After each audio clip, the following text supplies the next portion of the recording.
মুক্তিযুদ্ধের চেতনা বিকাশে অঙ্গীকারবদ্ধ থেকে বাংলাদেশের সঠিক ইতিহাস, ঐতিহ্য ও সম্ভাবনার নানা ইতিবাচক দিক তুলে ধরার লক্ষ্যে এবং সুস্থ সংস্কৃতি বিকাশের প্রত্যয়ে online television channel UKVD TV digital বাংলার আলোর মিছিলকে এগিয়ে নিতে লাইক, কমেন্ট, শেয়ার করে আপনিও থাকুন আমাদের সাথে।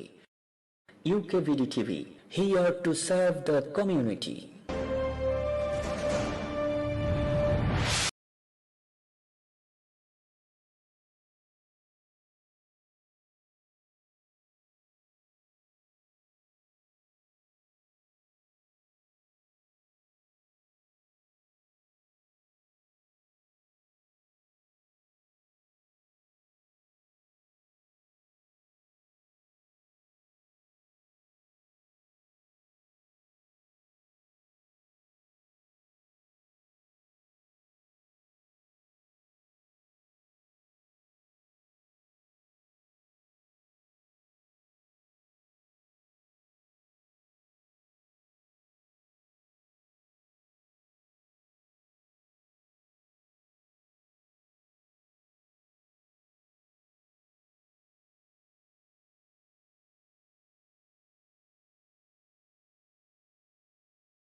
Good afternoon to everyone. Welcome to Bangladesh High Commission London. We are still waiting for the Honourable Minister for UKFCDO, Lord Tariq Ahmed. While our guest of honour today, Honourable Minister for ICT, Information Communication Technologies of Bangladesh, the Government of Bangladesh, His Excellency Zunaid Ahmed Palak has already joined us. So we thank you for joining us. All our participants, we see that about 200 and, well, it's increasing, 215 participants have joined in from Bangladesh and United Kingdom. I'm sure even beyond that. I have a feeling some people from India had joined. So, I welcome everyone to Bangladesh High Commission platform. I'm the High Commissioner. My name is Saida Muna Tasneem, and I'm joined by my team from the High Commission, where our Commercial Councillor Zakaria has really worked hard for this event, and our First Secretary Moinul Haq is also here. He's going to be in fact the desk officer for our virtual IT desk. So we're waiting for Lord Ahmed, but in the meantime, I would like to welcome all the other participants today, particularly from the private sector and tech associations of both countries. I would especially like to welcome the British Computer Society. I know the international director is here, Mr. Stephen Tweed, and also from Tech UK, we have Tech UK's most probably the director for international trade. I'd like to welcome her. Sorry, I don't have her name here, but I would like to welcome Tech UK, which is the UK's IT business trade platform. So it's the largest private sector business platform. I would also like to welcome, we have from Bangladesh, our Bangladesh Software Association basis, which is the Bangladesh Association for Software and Information Services basis, Mr. Syed Almas Kabir. And of course, I don't know if Lord Billy Moria has joined us, Lord Billy Moria of Chelsea, President of Confederation of British Industry. So our program is divided into 3 segments. First is the inaugural session, which we are calling the political session, where we have political leaders and association leaders sort of giving us overall guidance, where it will be followed by 2 B2B events, because this is actually targeted towards the B2B and the businesses between our 2 countries and the IT sector, where we have the first session, first panel discussion, which is titled, Is Bangladesh UK's next outsourcing partner?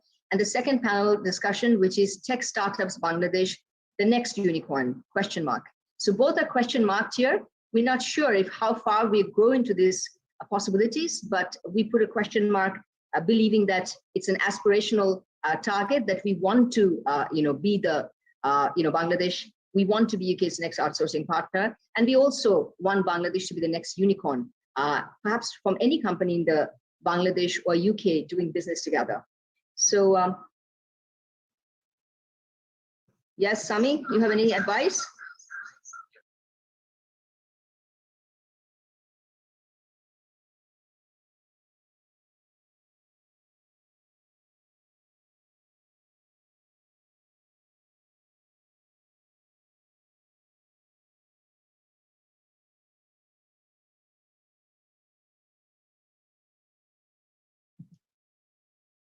I understand Lord Tariq Ahmed has joined us. I'm just trying to find him in the screen. Yes, I've spotted him. I'm pinning him on my video right now. Assalamu alaikum, Lord Tariq Ahmed. Welcome to our program. Thank you so much for joining us. With your kind permission, you're the chief guest today, and with the kind permission of our guest of honor, Honorable Minister for ICT, I would like to start the program. We've been joined by about 220 people from Bangladesh and UK businesses. From the government sector, there's hardly anybody. It's just totally businesses from Bangladesh and UK in the IT sector. So Honorable Chief Guest of today's event, UK Minister for State for South Asia and the Commonwealth, His Excellency Lord Tariq Ahmed of Wimbledon. Our guest of honor from Bangladesh, Honorable State Minister for ICT Division, Government of Bangladesh, His Excellency Mr. Zunaid Ahmed Palak. Lord Karan Bilimoria, Distinguished President of the Confederation of British Industry. Lord Mr. Stephen Tweed, International Director for British Computer Society. Mr. Said Almas Kabir, President, Bangladesh Association of Software and Information Services. Ms. Jana Parska, Policy Manager, International Trade, Tech UK, UK's Technology Business Association. Distinguished panelists from tech industry from UK and Bangladesh, IT entrepreneurs and tech companies from Bangladesh and the UK, business chambers, IT companies, and participants from our beloved and very distinguished British Bangladeshi diaspora here in the UK, ladies and gentlemen. Greetings from Bangladesh High Commission, London. What a pleasure to welcome you all, especially our today's chief guest, Honorable Minister Lord Ahmed from UKFCDO, and our guest of honor, Honorable Minister Zunaid Ahmed Palak from ICT Division of our government, to the first event to commemorate 50 years of Bangladesh-UK's diplomatic relations and economic partnership. This year, we celebrate Bangladesh's diplomatic relations with the UK and its 50th anniversary. We also celebrate 50th anniversary of our Golden Jubilee, and the centenary of our father of the nation, Bangabandhu, continues. Paying respects to all these occasions, we have Bangladesh High Commission have taken the initiative to commemorate this legacy of this historic relationship between Bangladesh and UK that was pioneered by our father of the nation, Bangabandhu Sheikh Mujibur Rahman, British Prime Minister, Sir Edward Heath, on 8 January 1972, with Britain's de facto recognition, and later on Britain's de jure recognition on 4 February 1972. We have chosen Bangladesh-UK at 50, forging a digital economic partnership as the core theme of this special commemoration. Why have we chosen it? Because we believe, and this particular program is being organized by Bangladesh High Commission in full partnership with the ICT Division and the LICT wing of the Bangladesh Ministry of ICT. We have chosen in the context of post-COVID recovery for a greener and digital tech, digital and business building back better, something that British Prime Minister Boris Johnson is being advocating. But at the same time, we're so proud to say our Prime Minister, Honorable Prime Minister Sheikh Hasina, in a Financial Times article written last year in May 2020, she wrote an article and she said how there will be a post-COVID recovery. And she said that the post-COVID recovery, the world has to recover a greener world as a greener world and a digitally driven world. Taking inspiration from that, we believe that the next 50 years of Bangladesh-UK relation should be digitally driven. It should be greener. It should be digital and greener financing from Bangladesh to UK, from UK to Bangladesh. And this is the partnership that we want to build in the next 50 years. And that is why we have chosen this tech center relationship, which we believe would bring greater prosperity and welfare for our people and ensure a speedy and sustainable recovery from a post-COVID economic sort of downturn that the global economy is now experiencing. In fact, our bilateral trade and business is also experiencing. Over the past decade, ladies and gentlemen, Bangladesh has rapidly transformed into a digital economy. A major driver of its digitally driven high growth and sustained human development of its 165 million people, especially 65% of whom are young. I can proudly claim that Bangladesh was the first country in South Asia to declare a digital economic vision in the wake of the fourth industrial revolution, as early as in 2009. And this digital transformation is politically conceptualized and pioneered by a very dynamic and smart Prime Minister Sheikh Hasina in our Digital Bangladesh 2021 vision, and nationally architectured and driven by our enterprising national tech and knowledge leader, His Excellency Mr. Shaji Wajid Joy, Honorable ICT Advisor to our Prime Minister. Taking the advantages of Bangladesh's digital transformation and digital economy and frontier digital market, leading global IT service providers, including Wipro, IBM, TCS, Entity Data, Infosys, WPP, and a number of British companies have already established delivery center setups and joint ventures with our local IT companies. Leveraging our government-driven digital infrastructure and comparatively low-cost strategies, an increasing number of global businesses are now investing in the digital and social media sectors ranging from Alibaba, Facebook, Instagram, or YouTube, and on to other platforms. You may wonder why the world's top brands are considering Bangladesh, the South Asia's standout star, as dubbed very recently, in fact this week, by Bloomberg Business, a niche market for digital outsourcing and digital marketing. To me, the key drivers could be, we have a large consumer market of 170 million people, and 100% of these people have mobile coverage. They have a mobile phone in their hand. 67% internet penetration, that means 90% to 100 million of our very young population have internet access, and they're internet and digitally driven. We have 650,000 registered IT freelancers in the country. It's the second largest pool of online workers worldwide, second none to India. India has the highest and Bangladesh is the second. They are young, they're English speaking, and they're tech savvy. We are currently exploring a wide range of information and communication technology products and services to more than 35 countries of the world, including UK, to the tune of $1 billion US. That's our export revenue from IT exports. UK is not only Bangladesh's third largest trading partner, but also our second largest IT and ITS export destination. Currently, about 15% of Bangladesh's IT exports globally is coming to the United Kingdom. UK is also the second largest investor in Bangladesh. And yet, I personally feel, and I'm sure you'll agree, that UK's current global industry of IT, which is humongous in $1 billion, trading with Bangladesh in the IT sector and investments are very, very meager. Even though leading UK companies are placing their trust in Bangladesh for procuring business processing outsourcing services, back office support, software development, web application development, blockchains, artificial intelligence, Internet of Things, graphic design, virtual reality, robotics, and many more technology-based solutions and services, we personally feel from the High Commission, these numbers have to grow double.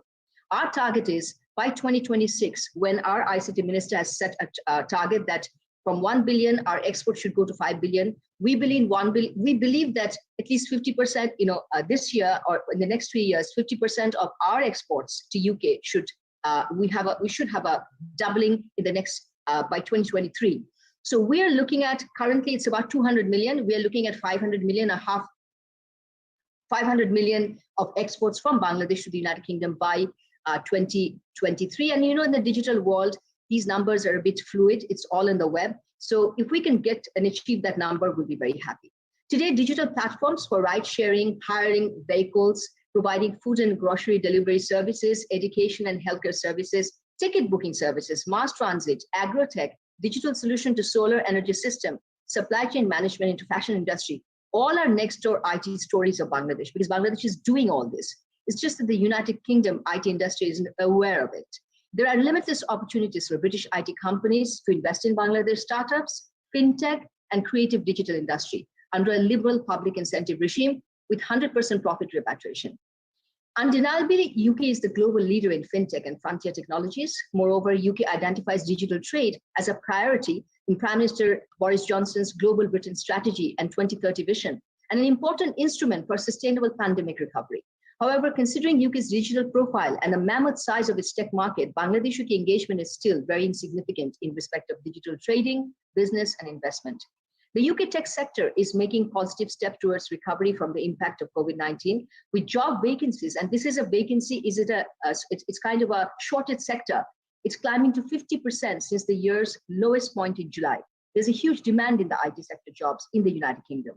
Overall tech employment in the UK has increased by 11% in 2 years after Boris Johnson has taken over as Prime Minister. And almost 3 million, it is going to 3 million, the employment in tech sector. And UK tech industry generated revenue was about 10 billion British pounds per year. The average tech salary in the UK is £53,000, up by 4% just in 2019. And despite low inflation, IT sector grew and the IT salaries and wages grew. In 2021, when Bangladesh and UK are celebrating 50 years of our diplomatic fraternity, it has brought for us, I believe, a great opportunity for United Kingdom to take a fresh look at the digital cooperation between our two countries, and also our governments to take a fresh look at our digital cooperation. For us, it is an opportune time to work together to building a strong and sustainable digital economic partnership, championing private sector and B2B connectivity. In the Commonwealth, Bangladesh is the B2B connectivity lead, and we organized last November with the UK Minister for International Trade and our Commerce Minister, B2B connectivity, where we emphasized a digital and green recovery and the Commonwealth to develop a digital marketplace. In this context, today's Bangladesh UK at 50 Forging a Digital Economic Partnership event sets the stage for IT entrepreneurs and IT companies in Bangladesh to showcase their prowess as outsourcing solutions, services, and providers, as well as to highlight how new and innovative business ventures can grow between our two IT industries. Today, we'll hear from our honorable ministers, business leaders from the two countries, and also tech associations from both countries, where we'll focus on skill development. If we identify three challenges, number one challenge is Bangladesh is not in UK's IT industry antenna as a digital outsourcing market, and we have to actually overcome that challenge. Number two is even between the tech associations like British Computer Society and Tech UK, there is no connectivity between BASIS and Bangladesh Computer Council, BACO, and other tech industry business associations. High Commission over the past 2 years, and particularly working on the past 3 months with the ICT Division, have organized several meetings between these entities, and we've tried to introduce them and connect them. Why? Because we want more Bangladeshi young people to have certification in British Computer Society, certification in Tech UK, and have the skill certifications that will bring more confidence in British IT retailers to put business with these young population and professionals. Today, as we hear from both our ministers, we hope that in the next 50 years and very soon, on the 50th anniversary of our bilateral relations, we will be able to sign a bilateral MOU on digital economy between the two bilateral MOU for cooperation in the IT sector. We have already drafted one. We have forwarded it to Dhaka, and we're expecting it back, and we'll very soon forward it to UKFCDO. We believe we have to sign and create institutional cooperation in new and contemporary areas, such as digital cooperation.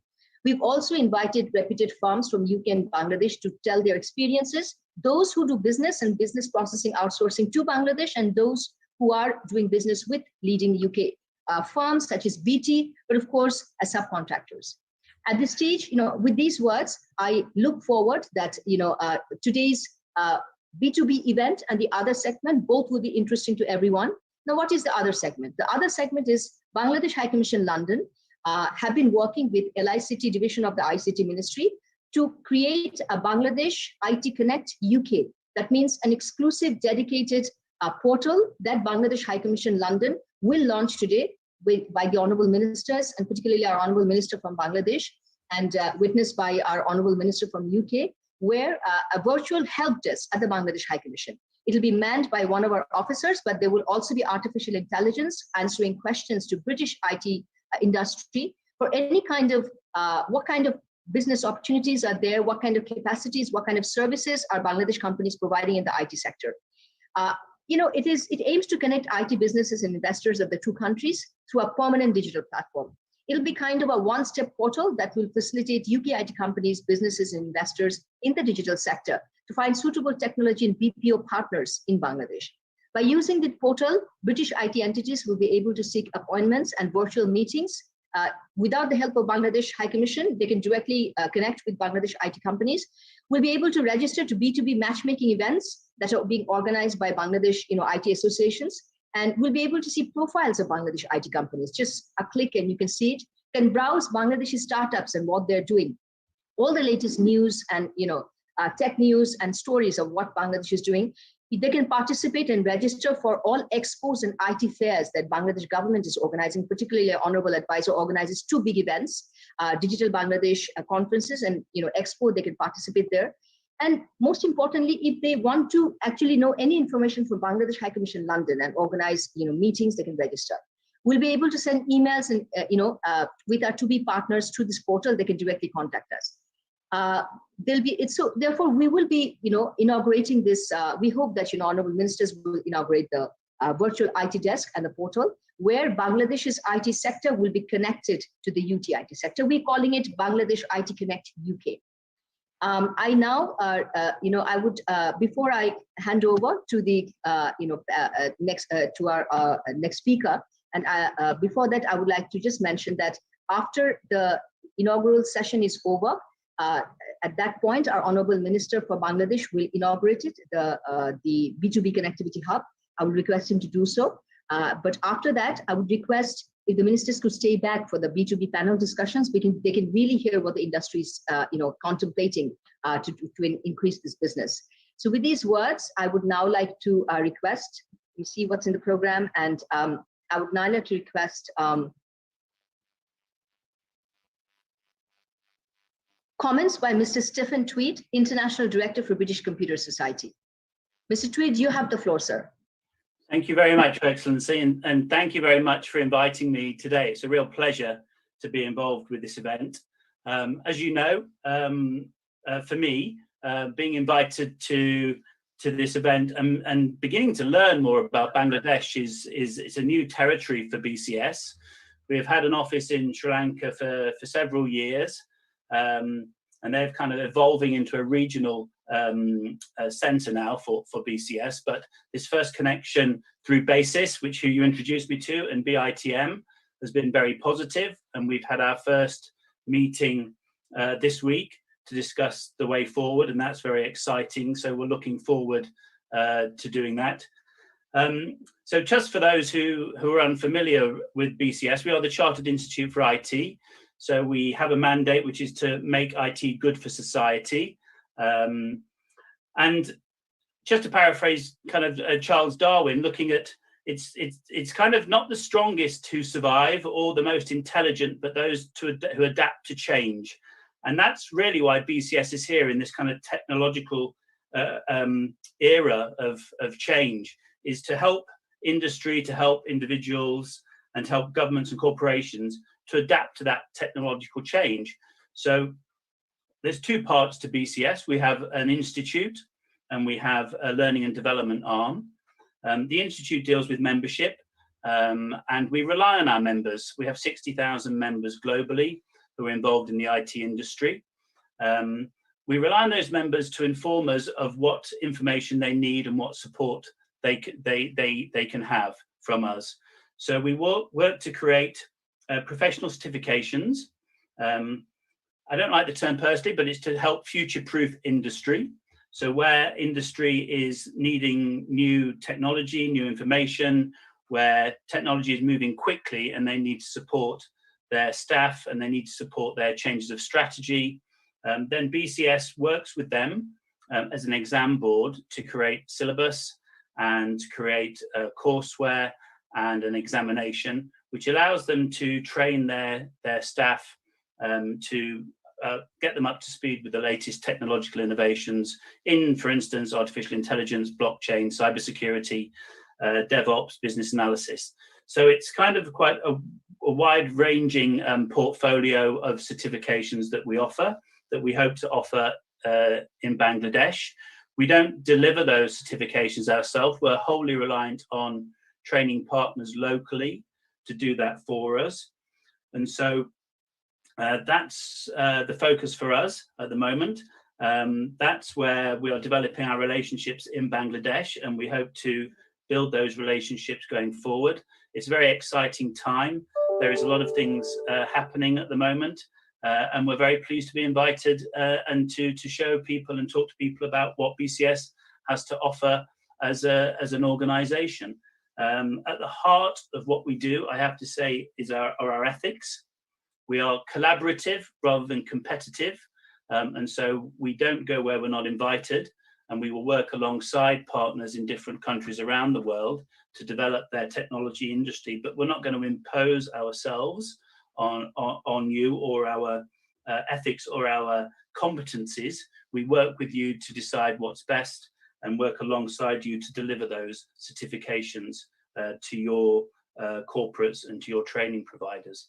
So I think I don't want to spend too much time talking, and I know that there's a lot to information to be delivered today.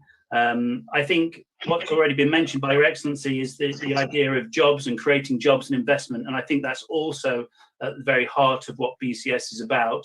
Is that demand with very young people in growing economies. That demand for new technology and understanding technology to create new jobs is essential. It's essential for economic growth and raising up of human capital, which I know the World Bank like to talk about. But for me, this kind of education and training is essential to that, and this, particularly at this time of change and developments in technology. When I first started in business, I walked across to a different building which housed a telex machine. I don't know, hopefully some of you can remember telex machines, and sent across a telex to Africa, and was aghast at the kind of at the possibility of being able to type something into a machine. Well, I didn't type it myself, somebody typed it for me, and be able to receive information back within a couple of hours. How things have moved on. I can remember the first computer coming into our office, and I can remember my first mobile phone. And so things are moving quickly.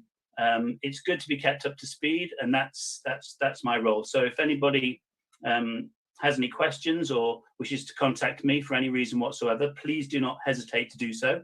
I'm always open to conversations, to discussions about anything at all. So more than welcome to hear from you. And thank you for your time. And I hope to enjoy the rest of the session. Thank you, Mr. Tweed. One of the greatest obstacles for Bangladesh to grow business with UK companies is they don't have confidence on Bangladeshi IT professionals and IT companies.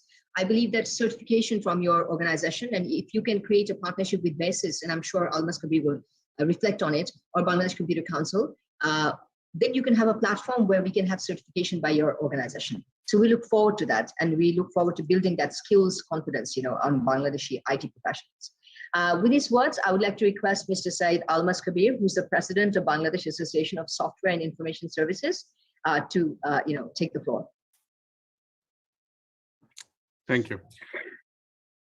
Mr. Zunaid Ahmed Palak MP, Honorable State Minister for ICT Division, Ministry of Posts, Telecommunications and Technology, Bangladesh, Lord Ahmad of Wimbledon, Honorable Minister of State for South Asia and the Commonwealth, Foreign, Commonwealth and Development Office, UK, Her Excellency Saida Muna Tasneem, High Commissioner of Bangladesh to the UK and Ireland, Lord Billy Moria of Chelsea, President, Confederation of British Industry, Mr. Stephen Tweed, International Director, British Computer Society, my colleagues from the IT industry in Bangladesh and the UK, all other participants, ladies and gentlemen, good evening from Dhaka and good afternoon to all in the UK. The IT industry of Bangladesh has come a long way in the last 12 years. In fact, we have seen a paradigm shift in this sector, thanks to the mandate of the present government for building a digital Bangladesh. Currently, there are more than 2,000 IT companies working here with approximately 650,000 IT freelancers. The export volume has crossed over $1 billion US, and there is a target to take it to 5 billion by the year 2025. The Oxford University's Internet Institute found out in a survey in 2019 that Bangladesh caters for about 16% of all outsourced jobs in the world, ranking second only to India that does about 24%. This huge volume comes from the freelancing and business process outsourcing jobs. There is a very big potential for BPO jobs like accounting, HR and payroll, insurance underwriting and claims, real estate appraisals, credit risk analysis, etc., for the Bangladeshi companies from the UK market. There are about 1 million IT professionals working in the country right now. The government has strategies to double this number by 2025. The expert pool of professionals that we have now are adept in graphics processing, both 2D and 3D, also animation, mobile app development, and customized software, including accounting, ERP, fintech solutions, etc. The British companies can tap into this rich pool of experts and can benefit from their high skills at lower costs. We also welcome collaborations with British IT companies through which there can be knowledge and skill transfers. As Mr. Stephen Tweed was talking about a possible collaboration with BCS and BASIS's training wing, which is called BITM, I think that there's a huge potential for investment in skill development and training programs. So we welcome the British training institutes to set up programs over here or offer programs over here. There's a huge possibility because, as I mentioned earlier, that the government has strategies for doubling the number of ICT professionals to up to 2 million by 2025. Also, as the Bangladeshi startup ecosystem is taking shape with many entrepreneurs coming up with local innovations, I believe that it can be quite attractive for the VCs and angel investors from UK to invest in these startups. A major export destination for Bangladeshi software and IT-enabled services is the United Kingdom. BASIS has identified that the UK has BASIS has identified the UK as a priority country to focus even more on exporting IT-related products and services. I am very much thankful to the Bangladesh High Commission in London and the ICT Division to accept our suggestion to establish a special desk in London through which Bangladeshi IT companies will be able to market their products and services. The COVID-19 pandemic has delayed our plans, but I am extremely happy that we are now launching a virtual desk, which hopefully in the near future will become a full-fledged manned office. And this can also act as a regional hub for European market where Bangladeshi IT services are already quite popular. The web portal IT Connect will act as a B2B hub as well as a marketplace. I am sure that both British and Bangladeshi companies will take full advantage of this portal. This will also augment the efforts that BASIS has been giving through its own B2B portal to facilitate the IT companies and helping them in their exports. The activities of this portal will also help to rebrand Bangladesh as a nation of skilled human resources. I am grateful to the ICT Division and the High Commission for assisting the IT industry and the professionals. Thank you all. Thank you, Mr. Sal Almas Kabir, President of BASIS. I note that our next speaker and our very distinguished friend from the UK, Lord Karan Bilimoria, has joined. Lord Bilimoria of Chelsea is not only a friend of Bangladesh, but his father is also, he's one of the commanders of the Gurkha Regiment during the Bangladesh War of Liberation in 1971. So I just want to introduce him like that to all the Bangladeshis who are participating and the British Bangladeshi community here. But more importantly, he's a top businessman. He's not only a businessman and entrepreneur, a very driven and energetic person, but he's also somebody who's always giving back to the society. And he's always there for the Bangladesh community and the diaspora here.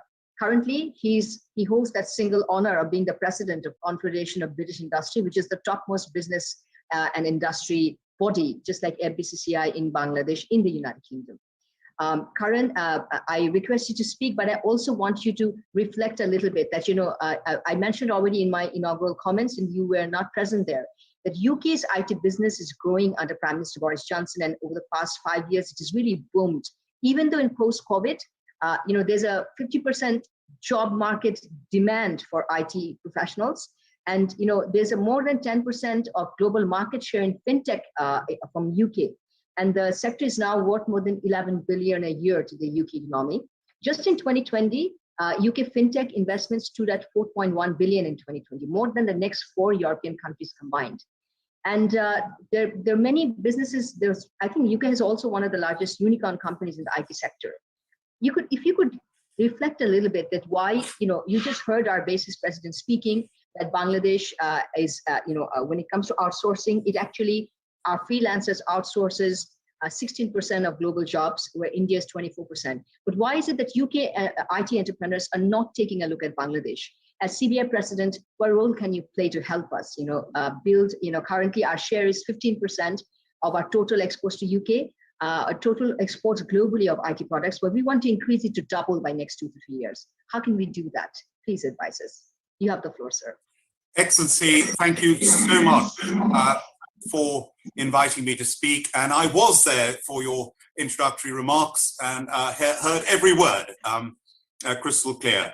And you're absolutely right. There is a huge opportunity. And I'm proud that this is, of course, the 50th anniversary of Bangladesh. And We remember Sheikh Mujibur Rahman. My father would be so proud to witness this event today of forging a digital economy partnership, and particularly with regard to IT. It's great to be with Minister Zunaid Ahmed Palak and also my colleague in the House of Lords and my friend Lord Tariq Ahmed. Great to hear from Stephen Tweed and also from Saeed Awas Kabir. 650,000 IT freelancers, you said, in Bangladesh. The target to go from $1 billion of exports to 5 billion, to go up to 500 million in the UK within the next 2 years. This is all not only possible, but we should try and go far, far further.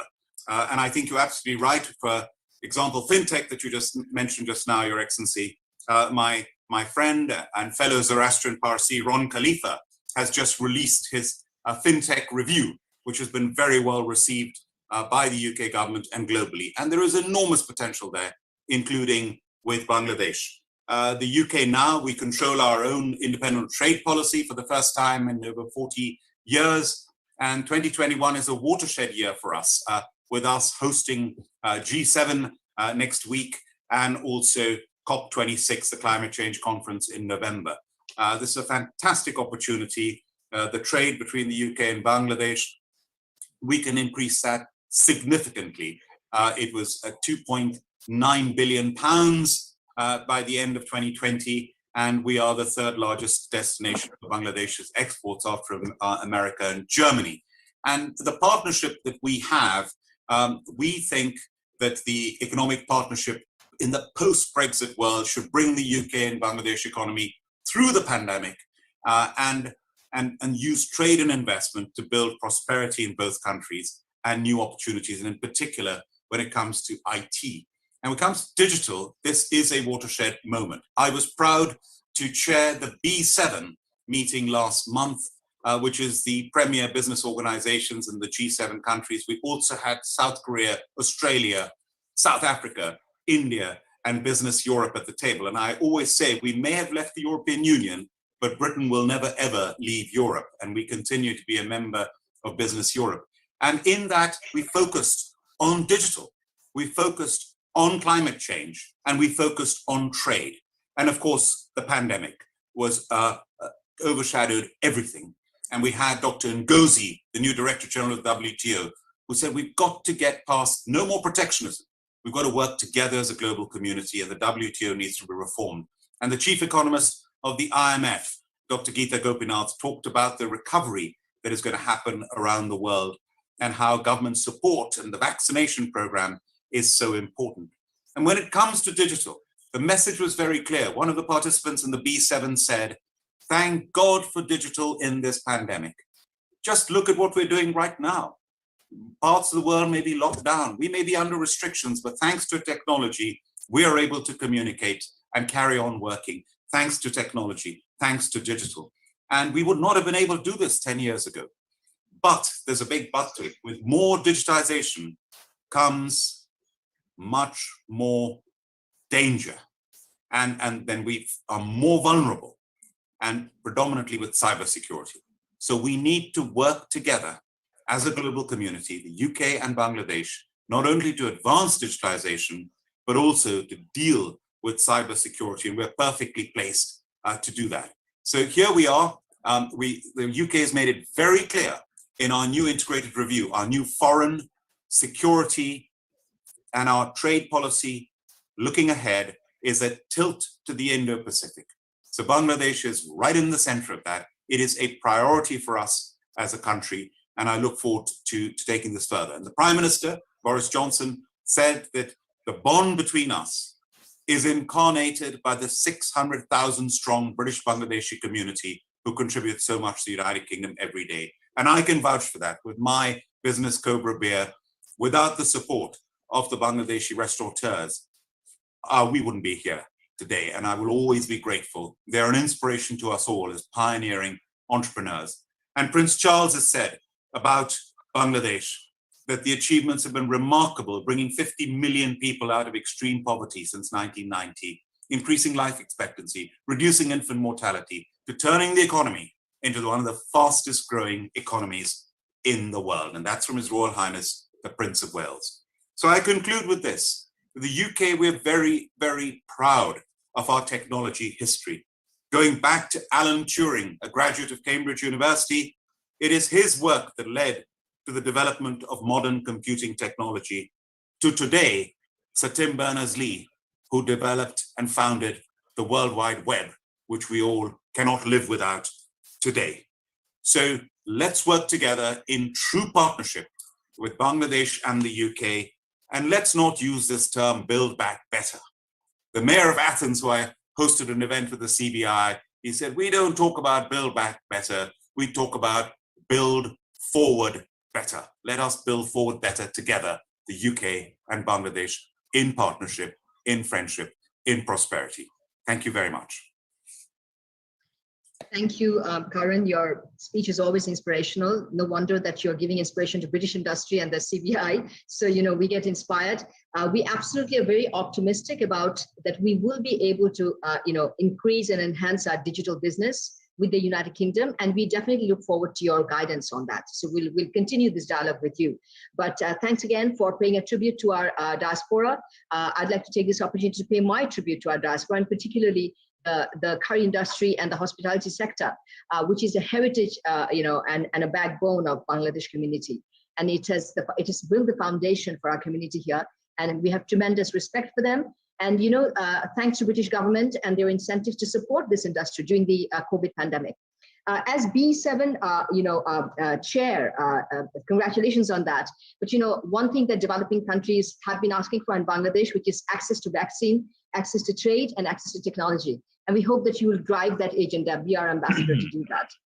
Thank you very much. With these words, I now have the honor to welcome our Honourable Minister for ICT, Mr. Zunaid Ahmed Palak. Mr. Palak has been the youngest minister in the cabinet of Prime Minister Sheikh Hasina, who's joined as minister at the age of 34 years. And I think he's been a regular contributor at the World Economic Forum. And he has been, in politics since a very early age. But more importantly, as ICT minister, he is driving this green technologies, slogan and an agenda in his ministry, as well as zero carbon emitting buildings in the ICT Ministry of Bangladesh. And therefore, he's a minister who's absolutely synchronizing his ICT policy and his green technologies policy. We just, yesterday, since 2nd and 3rd of June, 5th of June, we welcome Mr. Alok Sharma in Bangladesh, Right Honorable Alok Sharma, the COP26 president. He's visiting Bangladesh. Bangladesh will be the second South Asian country after India that he's visiting, sort of demonstrating how important Bangladesh is in the climate dialogue for 2021 and COP26. And just yesterday, our Prime Minister and Alok Sharma and our Foreign Minister in the dialogue have again and again reiterated that green recovery would be built around not only low carbon emissions, but the heart of low carbon emissions will be digital recovery and digital technologies. So therefore, we congratulate our minister for taking this initiative of green recovery and green technologies, and we request him to give his speech now. You have the floor, sir, Honourable Minister. Thank you very much, High Commissioner Muna, for your kind introduction. His Excellency Lord Tariq Ahmed, Lord Billy Moria, and President of BASIS, International Director of BCS, and other distinguished guests. It is a great honor for me to attend this celebrated event together with you. Thanks, Saida Muna Tasneem, again for your initiative. And you are the digitally driven dynamic High Commissioner of Bangladesh to UK and Ireland. I'm very pleased to see that High Commissioner Muna has taken special interest and initiatives for enhancing B2B connectivity between Bangladesh and the UK in ICT sector. During the past 2 years or more, High Commission's team in London is working closely with our team at ICT Division and also the industry to deepen digital trade and business between two countries.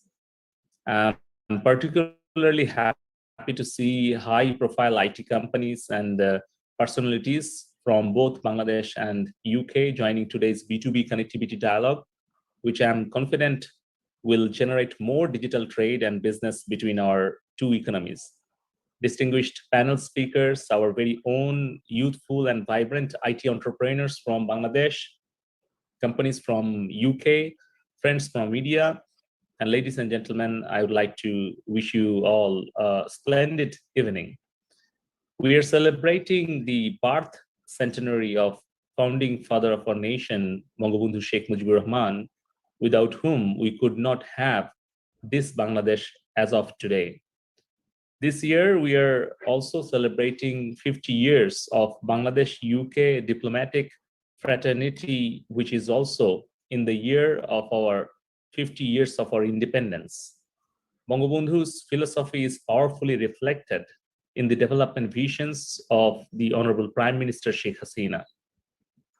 The development visions are leading to remarkable progress with direct implementation guidance from the Honorable ICT Advisor, the main architect of Digital Bangladesh, His Excellency Mr. Sajib Wazed Joy.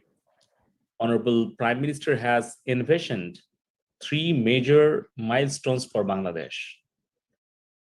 2021, to achieve Digital Bangladesh by reaching middle income status, 2030 to achieve SDGs, and to take our GDP from 348 billion US dollars today to 700 billion US dollars by 2030, and achieving knowledge economy and high income country with per capita income of over 12,000 US dollars by 2041. UK is Bangladesh's leading partner in trade and investment.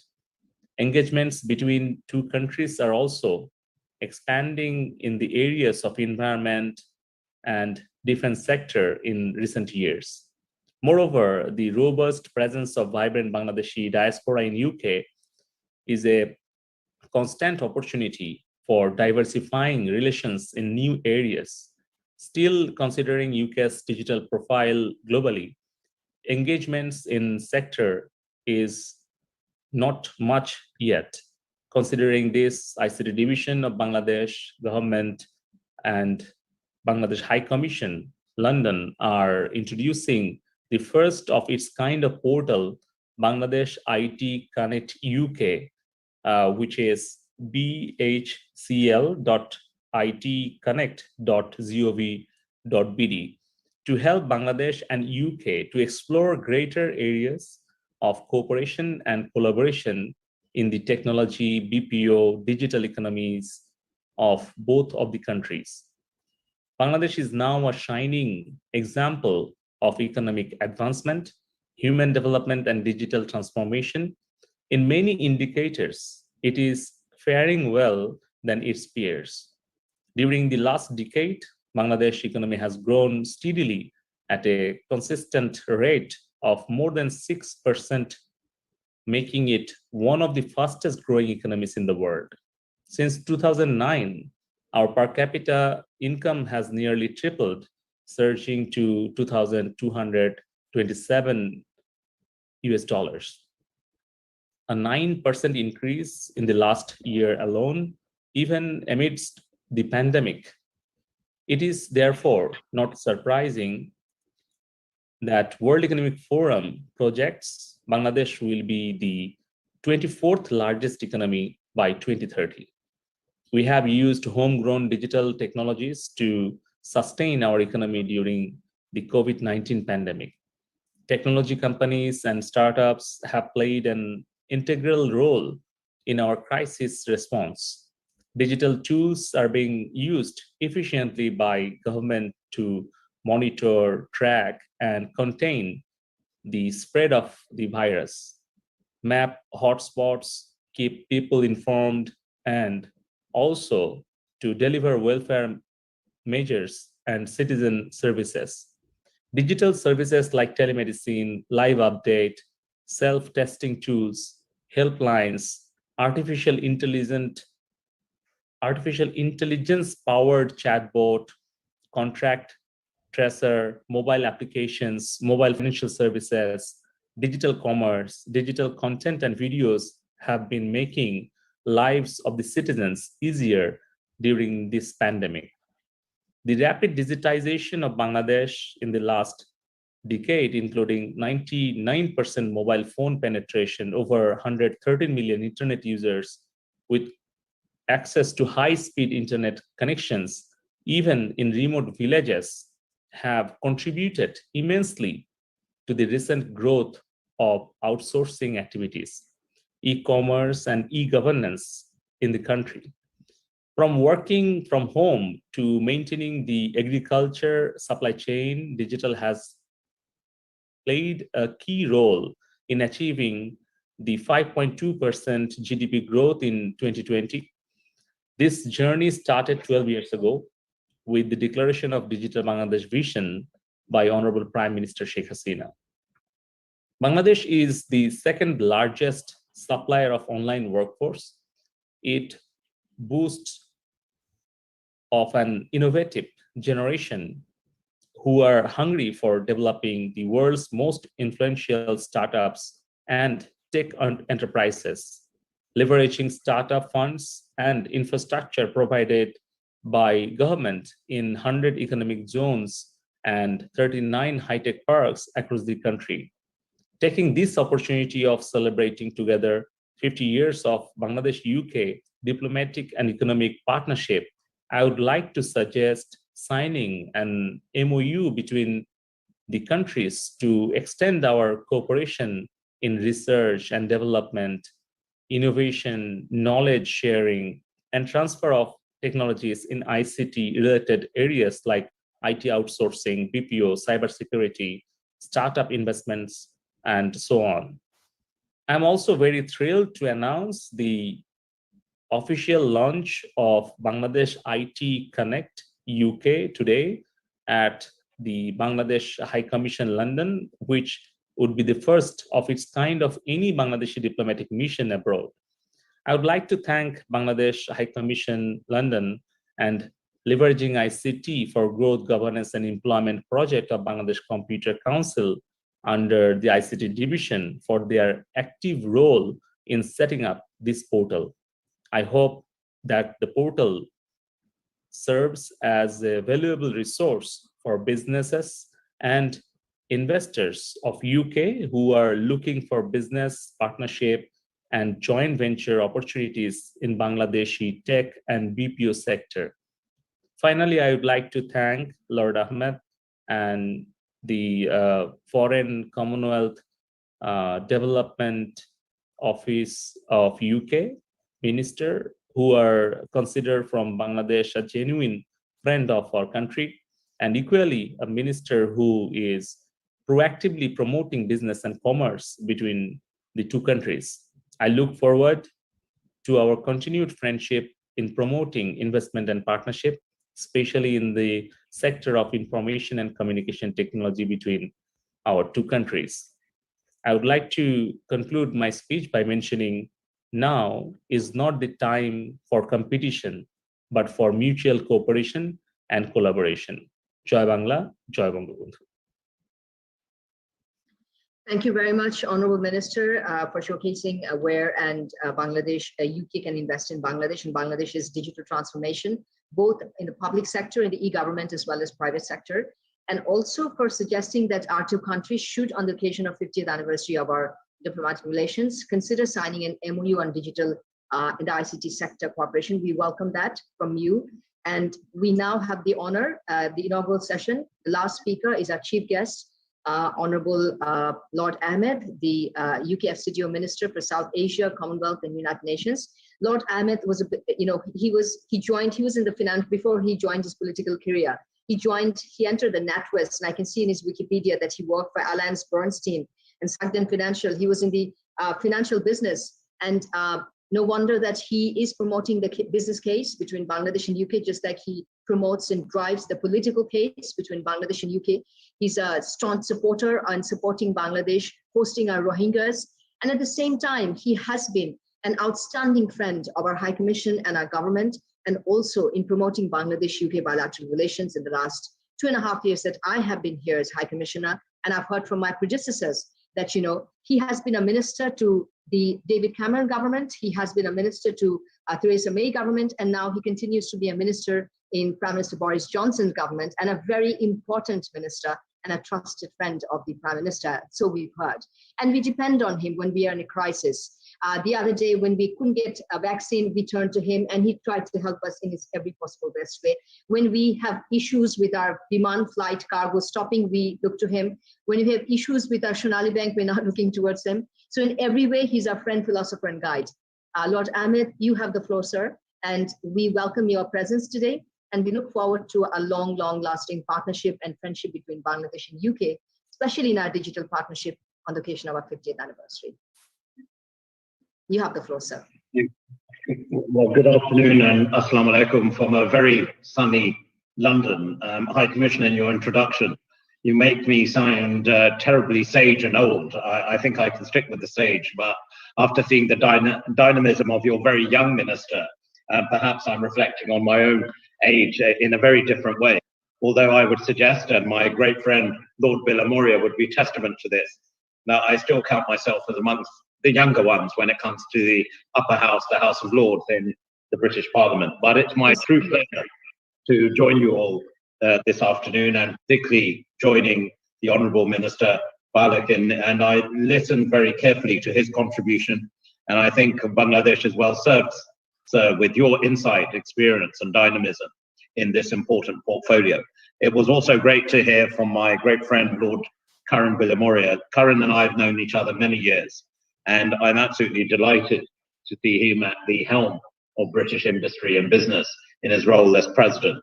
And equally, I'm delighted that we've heard from both Bangladesh and Britain in terms of experts in this perspective on this important agenda. This perhaps, High Commissioner, friends, colleagues, and demonstrable by the number of people who've joined this call today, speaks volumes of our ambitions for the future at this pivotal moment in our shared history, between building closer ties between our digital sectors. And I'm delighted we've been joined by so many people from both Bangladesh and the United Kingdom. But also, if I may put on record my sincere thanks to you, High Commissioner. Her Excellency Sayyidah Mona Tasneem, as we've seen again today, exudes great energy, enthusiasm, great friendship. And that energy and drive have been instrumental in promoting the relationship between Bangladesh and the United Kingdom. And this is a relationship which goes back, as we all know, over 5 decades. We were there at the start when Bangladesh began its journey as an independent nation amongst nations. And this has been demonstrated that it's gone from strength to strength. Proud of the families which now exist across both countries, the interconnectivity of people, business, as we're seeing again demonstrated today. Both countries are also committed members of the Commonwealth, and we cherish the values at the heart of that organization of democracy, of strong human rights, of prosperity, of equality, which we see present in both countries. But turning to the bonds of family and friendship, it's perhaps demonstrated best, as Lord Bilamoria said, by the over 600,000 strong British Bangladeshi community who contribute so much to both our countries. We're pretty possessive of that cohort of people. They're quite unique. And that's why we say British Bangladeshi, although I'm sure there are many in Bangladesh who put the other B first, so and call them Bangladeshi British. Well, we leave it to people to take the choice, but it's the best of both worlds. Our countries play a phenomenal role in each other's prosperity. Our shared interests in so many areas drive us forward together. Bangladesh should be, of course, proud of its economic growth. It's a development which has achieved great success in recent years. And likewise, the United Kingdom is very proud to be the 3rd largest investor in Bangladesh. And as Bangladesh, notwithstanding the pandemic, continues its impressive growth and begins, we hope, to climb up the World Bank Ease of Doing Business rankings, FDI will play an important and increasingly important role. And despite the challenges of COVID-19, it was interesting just to reflect on some statistics that trade and investment between the United Kingdom and Bangladesh stood at £2.9 billion last year. And I'm pleased that as part of the continuing strengthening of this relationship, we initiated the first ever trade and investment dialogue between our countries earlier this year. Now, the United Kingdom has one of the world's largest technology ecosystems, with thousands of tech startups built on strong entrepreneurial culture. Indeed, this is an area of great priority for our Prime Minister, Boris Johnson, who knows the strength of technology in terms of delivery, whether we're talking prosperity in terms of business relationship or in terms of development and education around the world, delivering health outcomes. Technology is building its potential as an ever increasing and important way to ensure we can reach successful outcomes. UK technology is helping to fuel our most successful sectors, including agriculture and transport, creative and digital, communications, and again, Lord Villamaria mentioned this, that with the opportunities come the challenges of ensuring security, and cyber security remains a primary focus for the United Kingdom government. And I know that's a reflected priority for Bangladesh as well. And in my old stomping ground of financial services and healthcare as well, we see digital technology playing an ever increasing and important role. Now, these are sectors that can also help Bangladesh continue its impressive rate of development. Bangladesh has a young population, and entrepreneurial spirit is very at the heart of that country for technology to become a key driver of Bangladesh's economy. Firms like bKash in fintech, Chaldal in e-commerce, and Patal in ride-sharing illustrate this point in very practical terms. Tech collaboration between us can and will, inshallah, God willing, take the strong links between our people really into the next digital age. A close alliance with UK higher education institutions could support that by strengthening the skills base of IT industries within Bangladesh. And around the world, the pandemic has demonstrated the economic vulnerabilities in relying on old tech to sustain growth. We have to change, and perhaps the silver lining in this dark cloud of the COVID-19 pandemic is that we are embracing technology like never before. I didn't know what, to be honest, Zoom was or Microsoft Teams, and now it becomes part of our daily language, the language we now utilize. From my 6-year-old to the elder in the family, which is myself, we are now embracing technology like never before. It links people, it links communities, it links countries, it links industries, and we need to harness the opportunity that lies in front of us. Sometimes we need a shake. We need a real pandemic challenge, which really allows us to recognize the opportunities around us, not, as was said so ably by the minister, in a competitive way, but to recognize the opportunity through collaboration. And if anything, Your Excellency, ladies and gentlemen, the pandemic has shown is the great dependence, the great interdependency between communities, people, countries, indeed the international community, of acting together, walking together, and reaching successful outcomes collaboratively together. So as the world starts to emerge from this pandemic, and as Bangladesh proudly graduates from its LDC status in 2024, it will be imperative for all nations to embrace automation and digitization, even in traditional industries like the ready-made garment sector. To conclude, tech collaboration has a lot to offer both our countries, but importantly, all our citizens, irrespective of age. I've seen young children embrace technology. I've seen aunties across South Asia embrace Zoom like never before. We have connected with each other in a way we never did before. The presence of so many businesses here this afternoon is testament to this, and ultimately a real vote of confidence in the United Kingdom, yes, but in Bangladesh, but most importantly, in the United Kingdom-Bangladesh partnership. Digital has truly transformed our lives in one form or another. It is the future both for the UK and for Bangladesh. And it is, I believe, most earnestly and sincerely, another opportunity to strengthen the best of British Bangla Bandhan. High Commissioner, thank you as ever. Thank you, Lord Ahmed, for such an inspirational and forward-looking speech, reflecting on how our relationship will be defined in the coming years, particularly under the leadership of Prime Minister Boris Johnson and Prime Minister Sheikh Hasina. You've talked about the new Bangladesh trade dialogue between Bangladesh and UK. We welcome that, and the initiative by the UKFCDO to do so.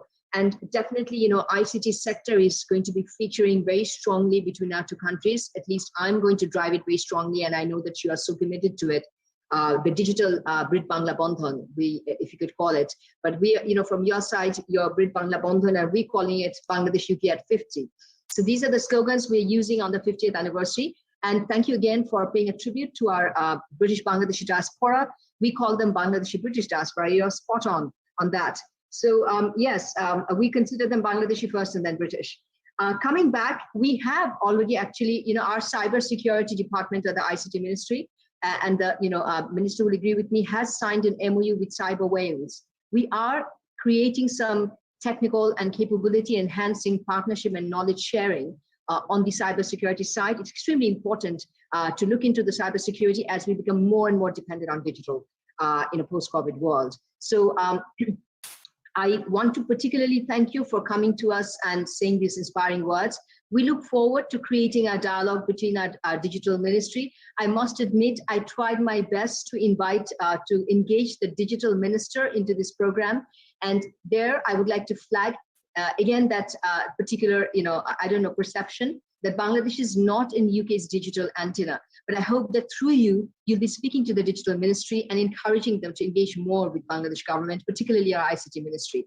So within the 4 strategic dialogue that we are looking forward to on 1st of July, our permanent undersecretary is supposed to visit the UK. We definitely want to bring it up, how we can create more connectivity between your digital ministry and our ICT ministry. Thank you once again for being here. Like I said, you're our friend, philosopher, and guide. And with that, in that rubric, I absolutely look forward to working closely with you in enhancing our relationship. And we hope that on the 50th anniversary, you'll be visiting Bangladesh very soon. Our Honourable State Minister, your counterpart, could not join. He's apologized. He was supposed to join today. Today was a parliament session, the budget session for today for our country. He could not join for that, but he's looking forward to receiving you in Bangladesh on the occasion of 50th anniversary. So with these words, I would like to now invite our Honourable ICT Minister to click the button and the web portal of Bangladesh IT Connect UK. I request all our participants, they can clap digitally and encourage us while he does so. And when he's done so, in the presence and kind witness of Honourable Minister Lord Ahmed and Lord Karan Birle Moria, we will presume it that digitally everybody has joined in the inauguration. And please indicate to us so we can all clap. Let's do it, Honourable Minister.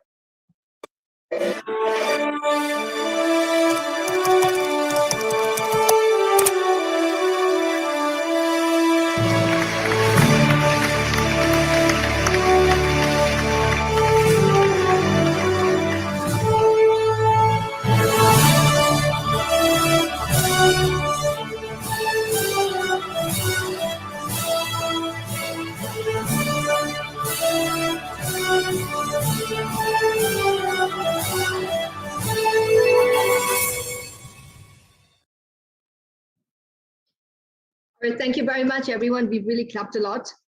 Thank you to honorable ministers. I just wanted you to know that after the inaugural session, we'll quickly move on to the B2B sessions, but I wanted the ministers to know that who are participating there. We have the CEO of Quantanite UK, who's a company that is outsourcing its business processing outsourcing to Bangladesh.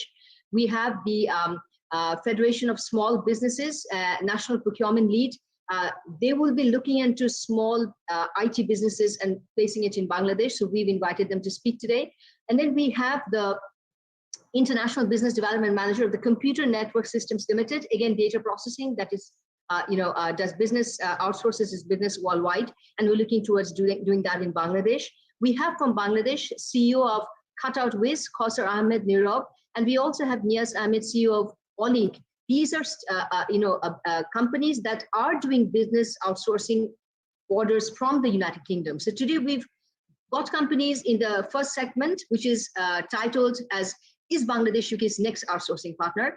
And this in the second one, and this session will be moderated by This will be moderated by Mr. Wahidur Rahman Sharif, President of Bangladesh Association of Call Center and Outsourcing BACO, and he's CEO of Digicon Technologies, a most successful leading Bangladesh digital business.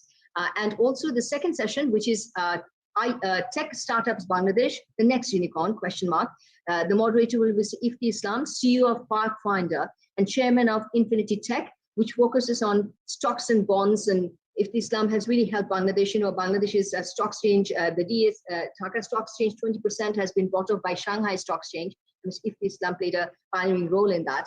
So we welcome him and all the other participants. We also have Ms. Shonia Bashir, bringing a gender balance in the tech industry in Bangladesh, founder and chairman of CEO of SBK Tech Ventures, who is the former head of Microsoft in Bangladesh.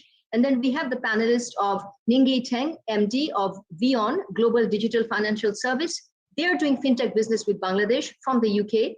And we also have partner and senior analyst of Kingsway Capital, a fintech company that is doing business with Bangladesh fintech.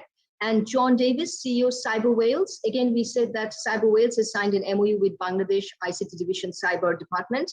And Pathao, you mentioned Pathao, Honorable Minister. And we have Mr. Elias, the CEO of Pathao here, who's joined us. The second session is dedicated to startups, and these are the most successful startups from Bangladesh. And Mr. Chris Bond, Venture Capital, SaaS Sales and Investment. Again, he's investing in Super Seed Venture, who invests in Bangladesh from Venture Capitalist firm. And we, apart from that, we also have from the community president of Bangladesh British Chamber. They'll join in the question answer session. So we have a number of chambers and leading businesses from Bangladesh British diaspora that have joined us. So I'm welcoming everyone to the next sessions, and I'm signing off right now. And I would request the chair moderator of the next session, Mr. Wahidur Rahman Sharif, to take over. But before that, I want to express my deep gratitude to our chief guest, Honorable Lord Ahmed, our guest of honor, ICT Minister of Bangladesh, Honorable Mr. Zunaid Ahmed Palak, and also Lord Billy Moria, the CBI President, and other panelists at the inaugural session, and making it so vibrant. Thank you all. Thank you all very much. We move on to the first panel. You have the floor, sir. Mr. Wahidur Rahman, please take over.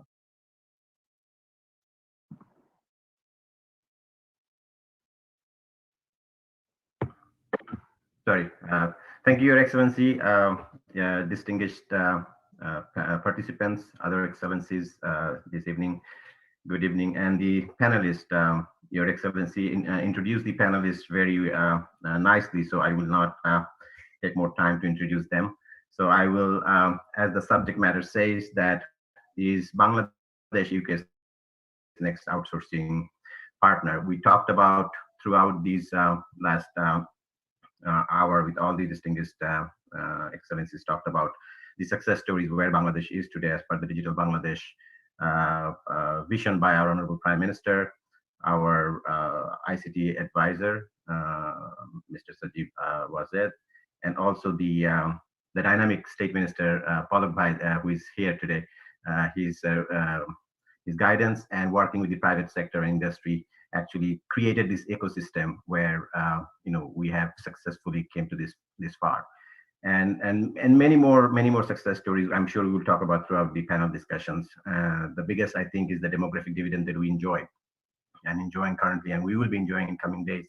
We should be taking more advantage of that for Bangladeshi companies, and through international and UK companies can take the advantage of this demographic dividend and the young population that we have for the next journey. So as we have the panelists, I think I would come to Miko, Mr. Miko coming in first, as he is the CEO of Quantanite, and it's a UK-based company and have a delivery center in Bangladesh. So I will request Miko. My question to you is, as you have set up your delivery centers in Bangladesh, why you pick Bangladesh? Because when we talked about outsourcing, the first name comes is India or maybe Philippines. So why Bangladesh? How was your journey in Bangladesh? And I know that you're doing tremendously well in Bangladesh with your operations, and you have expanded in the last few years tremendously. So if you could share your journey and your suggestion to other companies who can actually take your leads and come to Bangladesh and set up their deliveries. Off to Miko. Sure. Thank you so much, Wahid. Good to see you again. And also want to thank Her Excellency High Commissioner Tasneem for inviting me to the event. It's a pleasure to be a part of this and be a part of promoting Bangladesh, which has become almost a kind of a second home to me over the years. So it's always a pleasure to help out and promote Bangladesh. I first came to Bangladesh in 2013 with a small venture fund that was looking to set up shop. I was spending time in India before that, and during my time in Bangladesh, I realized that there was a amazing untapped talent pool, especially that was prone to help out in the back office operations.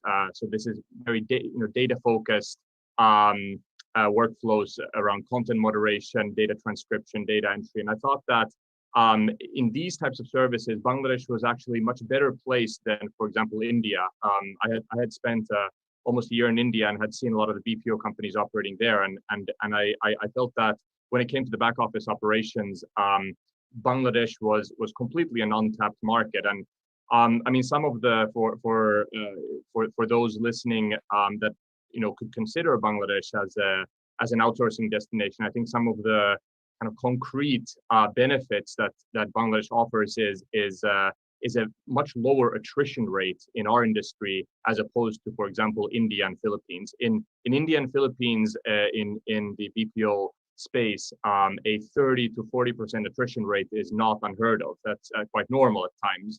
However, in Bangladesh, we're still in the early stages of this industry, and because of that, thankfully, the industry hasn't overboiled or cooked over, and therefore you don't have that same crazy fight for talent. And so by setting up a delivery center in Bangladesh, you can achieve attrition rates of between 10 to 15% even, which is a much easier operating environment than, for example, that you have in India and Philippines. So and the other, I think, point to raise why I thought Bangladesh was a fantastic first delivery center for us was that the people of Bangladesh are just absolutely hardworking and creative and entrepreneurial.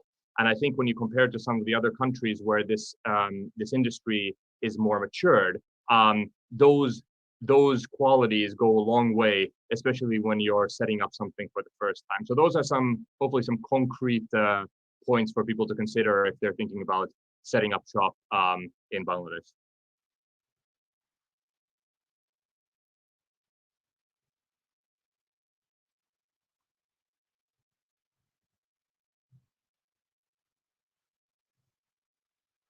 Wahid, I don't think we can hear you yet.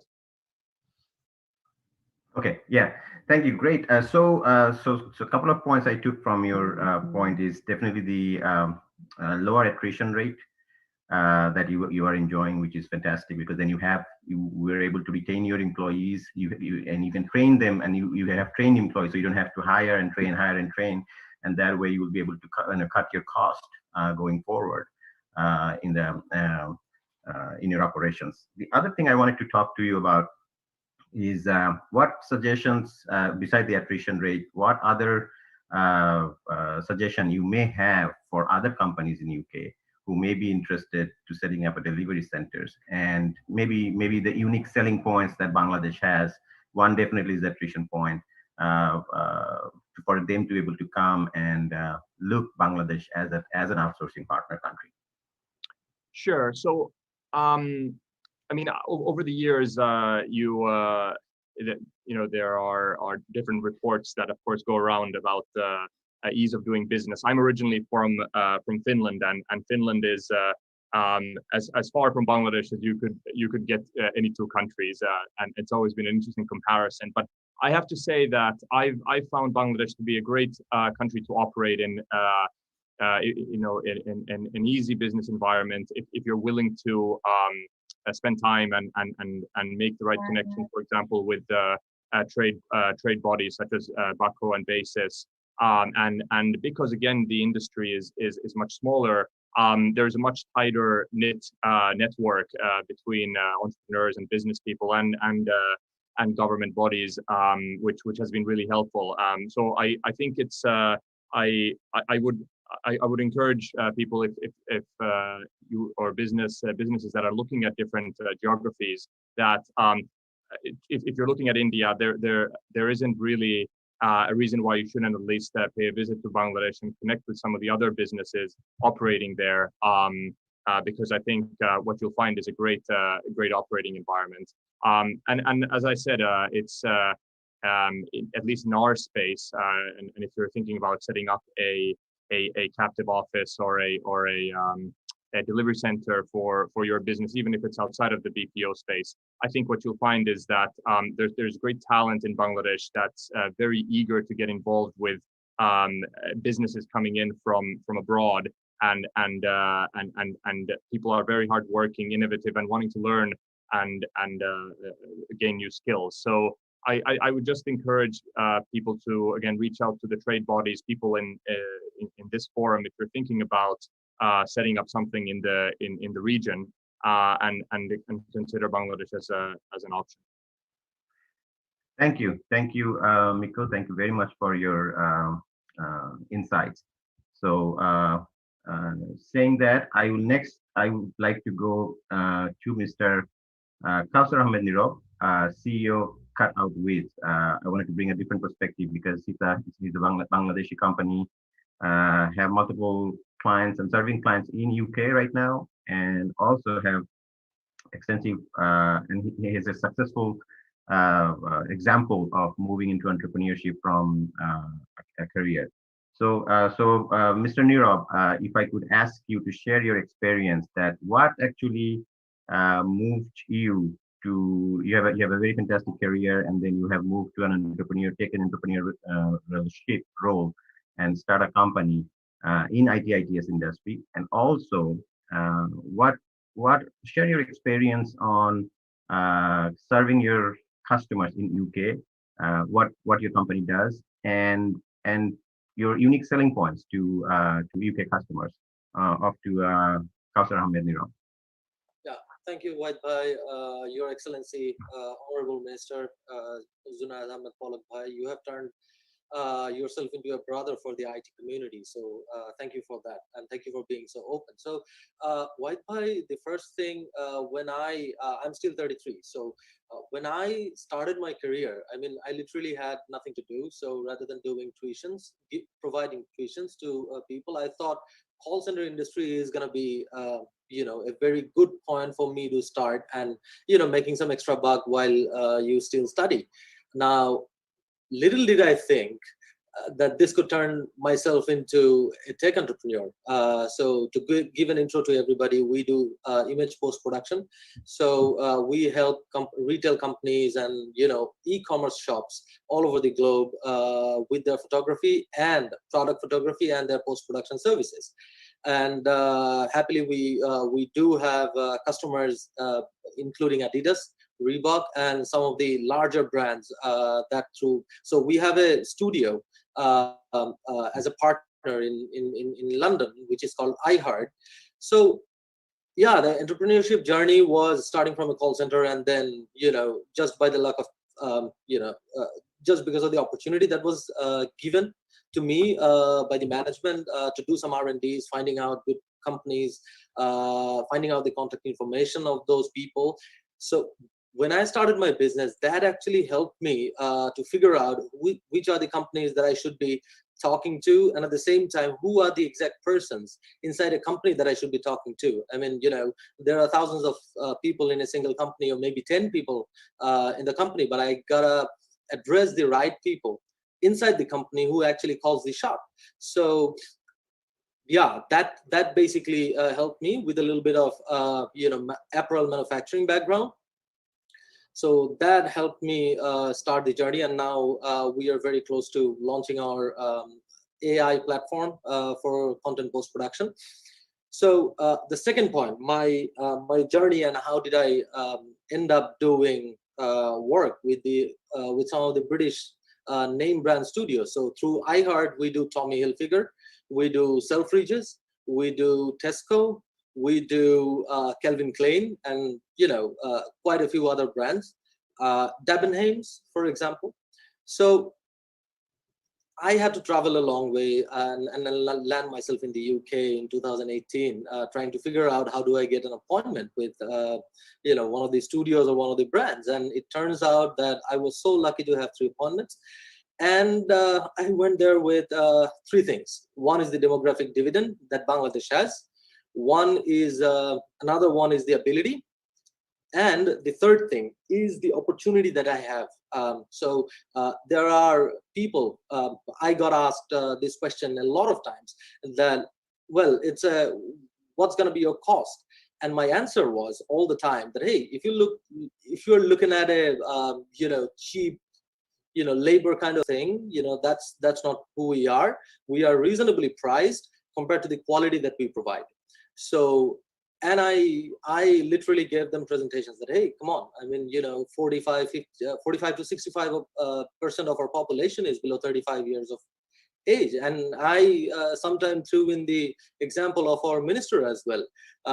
Look, he's 34, he's driving this thing. So thankfully, people listened. I got the opportunity to have a trial. And now the companies that I work with are getting the dividends of working with a company from Bangladesh, which operates 24/7, which is stable. And because of the demographic dividend that we have, it is very easy in terms of scaling up the operation. So you can dump anything, right? Any number of volumes, any number of images that you can talk about. There are abundance of opportunities that we can capitalize on. So scaling up is not a problem. So yeah, Whitebite, these are the things that help me power my way into entrepreneurship. So demographic dividend definitely helps you to sell, at least, what we talked about. We've been selling that, the young population that we have, we can, skilled population that we have, we can actually go and market ourselves to other countries like in UK and other part of the world. So if I ask you one suggestion, if you want to give to other companies like you in Bangladesh, they're trying to go across international market or try to market it in UK, what would be your suggestion?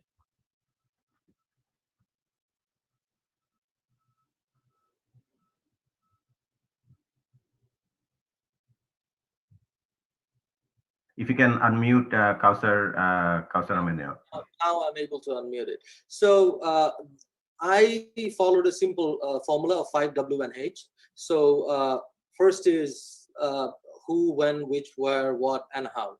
So if we figure out these strategies when going abroad or targeting bigger customers or targeting customers from abroad, first we have to know which, what we are going to be offering, right? Which country. Then, I mean, asking all these questions and figure out who are the exact persons in the company and what are they looking for. So normally one of the things that I do personally, when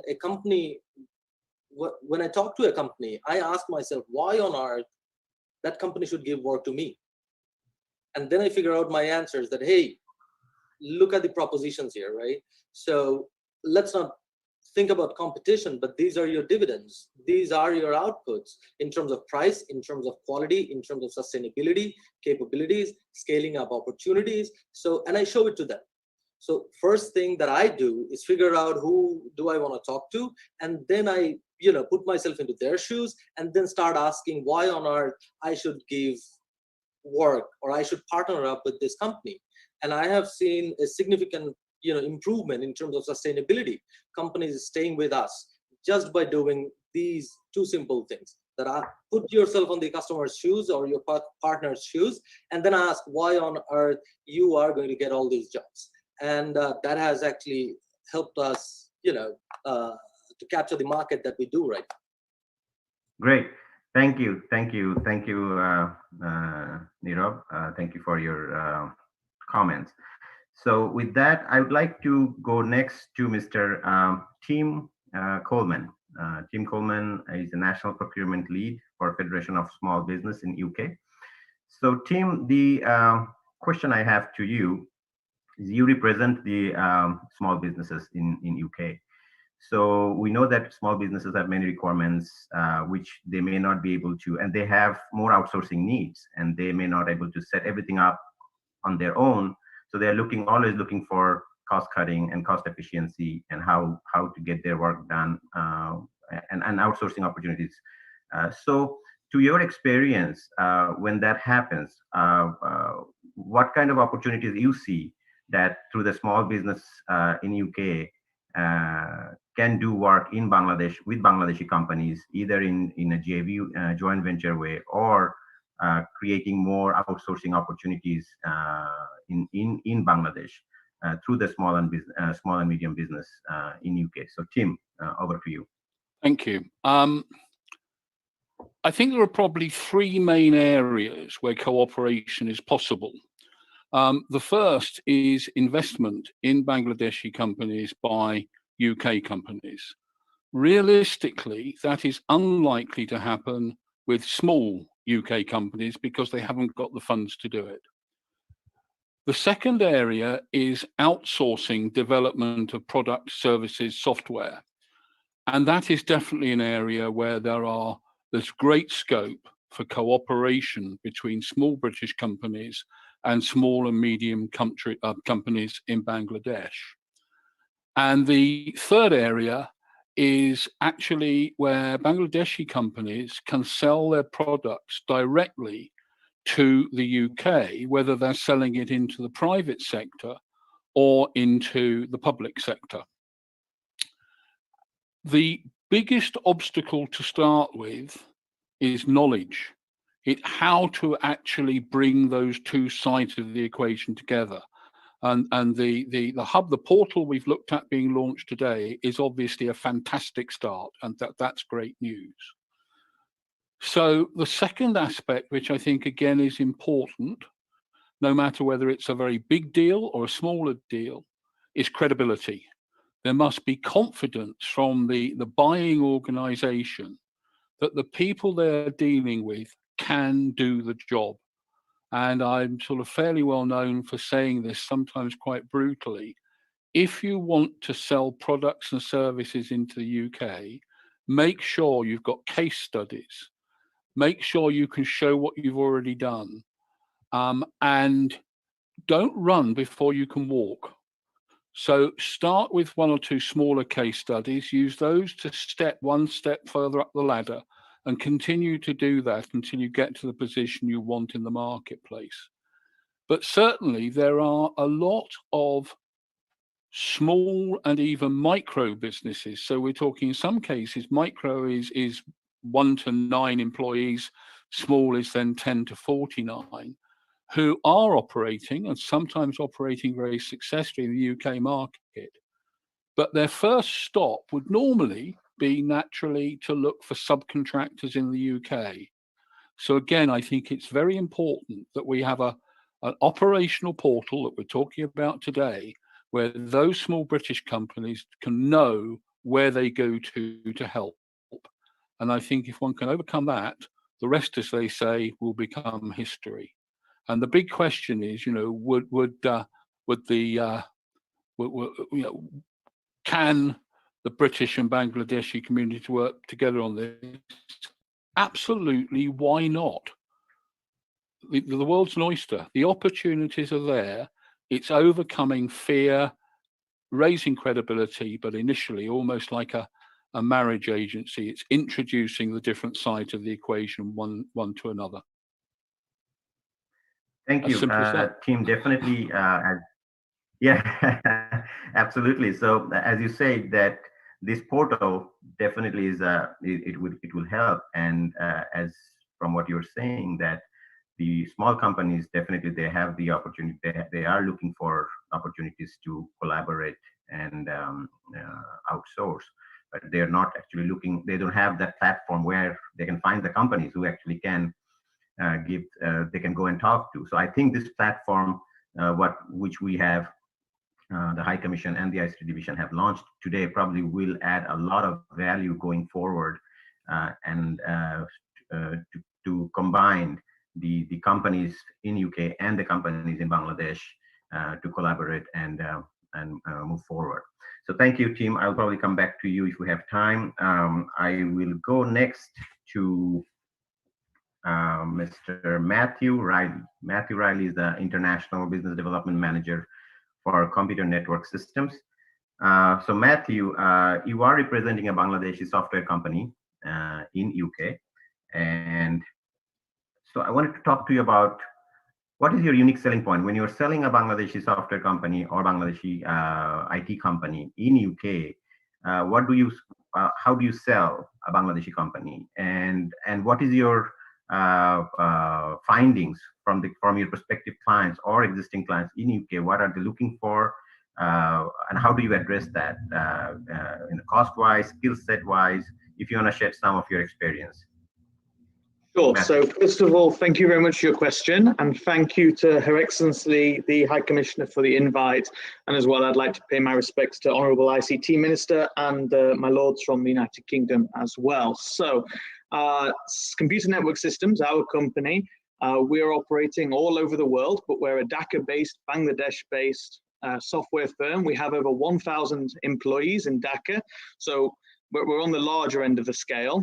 And we are accredited at CMMI level 5, ISO 27001, ISO 9001, and 45001 standards. So internationally, we meet a whole raft of global standards. And when it comes to the USP of Bangladeshi companies, my one word over and over again would be quality, quality, quality. I like to really see myself as the biggest convert to Bangladesh. As Her Excellency said at the beginning, Bangladesh is not really on the UK or many countries' radars, and before I worked with CNS and before I came to Bangladesh, Bangladesh wasn't really on my radar, but when I came here, it reminded me a little bit of the gold rush in California in 1948. Miko's comments I echo completely. The quality, hard work, dedication of Bangladeshi professionals across all sectors, but especially in IT, is really unmatched in my experience anywhere in the world. I mean, we work with some very prestigious firms in the UK, including Crown Agents in London. We work with projects on them all over the world, and as well Trimble in the United States. And we surprise them in the level of quality that we deliver. And I think that's the biggest thing, where when we can show people the quality of our work, they don't look anywhere else. They don't go to India, they don't go to the Philippines, they don't go to Vietnam. When Bangladeshi software firms can demonstrate the strength and quality of their staff and of their technical capabilities, then we just have reoccurring business. And so I would say our biggest USP is the fantastic quality, and that quality is a testament to Prime Minister Sheikh Hasina and the Bangladesh government's progressive policies in education, in digital Bangladesh, and other fields, in creating such a fantastic pool, an ocean even, of talented IT professionals, and as well the demographics really support that. My findings internationally would definitely be that people are surprised about quality. Bangladesh is never really on their radar, especially for outsourcing. They see India, they see these other countries. But again, once we can do one or two jobs, and as Mr. Coleman said, once we can show in those first few case studies in any country, our quality, our commitment, our cost effectiveness, it just spirals from there. And we just have repeat business. Bangladesh's biggest challenge, in my opinion, is promoting itself. And as soon as it is able to show its talent, then the door is wide open. And we are incredibly proud to be flying Bangladesh's flag all over the world and promoting Bangladeshi developers in every corner of the planet. Great, Matthew. I have another question for you. I was going through the chat section, but I forgot to mention earlier. So if any participants have any question, you can write it on the chat, and then maybe we can take a few questions from the chat and try to address it. So I just saw one comment there. Somebody was asking about the GDPR and during the Corona time, international business, how the confidence level of the client. So Matthew, you probably be the right person. That how is that regulation? Is that stopping you guys for expanding your business in UK? The GDPR, the laws, or during the pandemic situation, have you seen any lack of confidence from your client in UK as for the delivering their services? I mean, I would go back to the comment, I believe, which was by Mr. Stephen Tweed from BCS at the beginning, that survival is about adapting, not about being the strongest or the most intelligent. We work on 5 of the 7 continents. We're trying for the 6th. Antarctica, I think, is a bit of a write-off. There are different data protection laws, rules in all different countries all over the world. And it's simply a process of sitting down, reading the rules, understanding them, and making sure you're compliant. I mean, the fact that we hold ISO 27001 in data management and security, obviously we are already compliant in those areas. But I don't feel it would be a barrier to any Bangladeshi firm, big or small, to be able to enter those marketplaces. What would be fantastic, I think, on the Bangladeshi side, especially for smaller companies, is a portal or some sort of information that would be available, downloadable, which would give them an overview of what they have to be compliant with and where they have to behave. And if the High Commission or the Bangladesh government could arrange that, or BASIS even could arrange that kind of information pack, I think for a lot of smaller Bangladeshi firms, that would really be critical. Great. Thank you. Thank you, Tim. Thank you, Matthew. Fantastic for your comments. With that, I would like to go to Mr. Niaz Murshid, CEO, Aulic. So Mr. Murshid, I know that your company does a lot of AR, VR work and 3D animation, and you are also somehow involved in the World Economic Forum and have a very good presence in the international community. And so if you could share your experience, especially the work that you're doing, and you are also serving UK customers currently. How about the skill set, and what is your challenges when you first started it? And do you think that the demographic dividend that we're talking about, if we can use that to expand, and not only Aulic, where do you see the opportunities for other Bangladeshi companies to collaborate with our UK partner companies? To Mr. Niaz Murshid. Yeah, thank you so much for the floor. A very good afternoon to everyone in the UK, Her Excellency Saidamuna Tasneem, to Lord Ahmed and to Lord Billy Moria, and to everyone in Bangladesh. Good evening to everyone, and to our Minister, Mr. Zunaid Ahmed Palak. I work in the field of 3D graphics. I have been working in this field for almost 7 or 8 years now. If I am to talk about my challenge, I would say that when I started out, it was quite difficult to find good resources in the field of 3D graphics, or let's say VFX or motion graphics, right?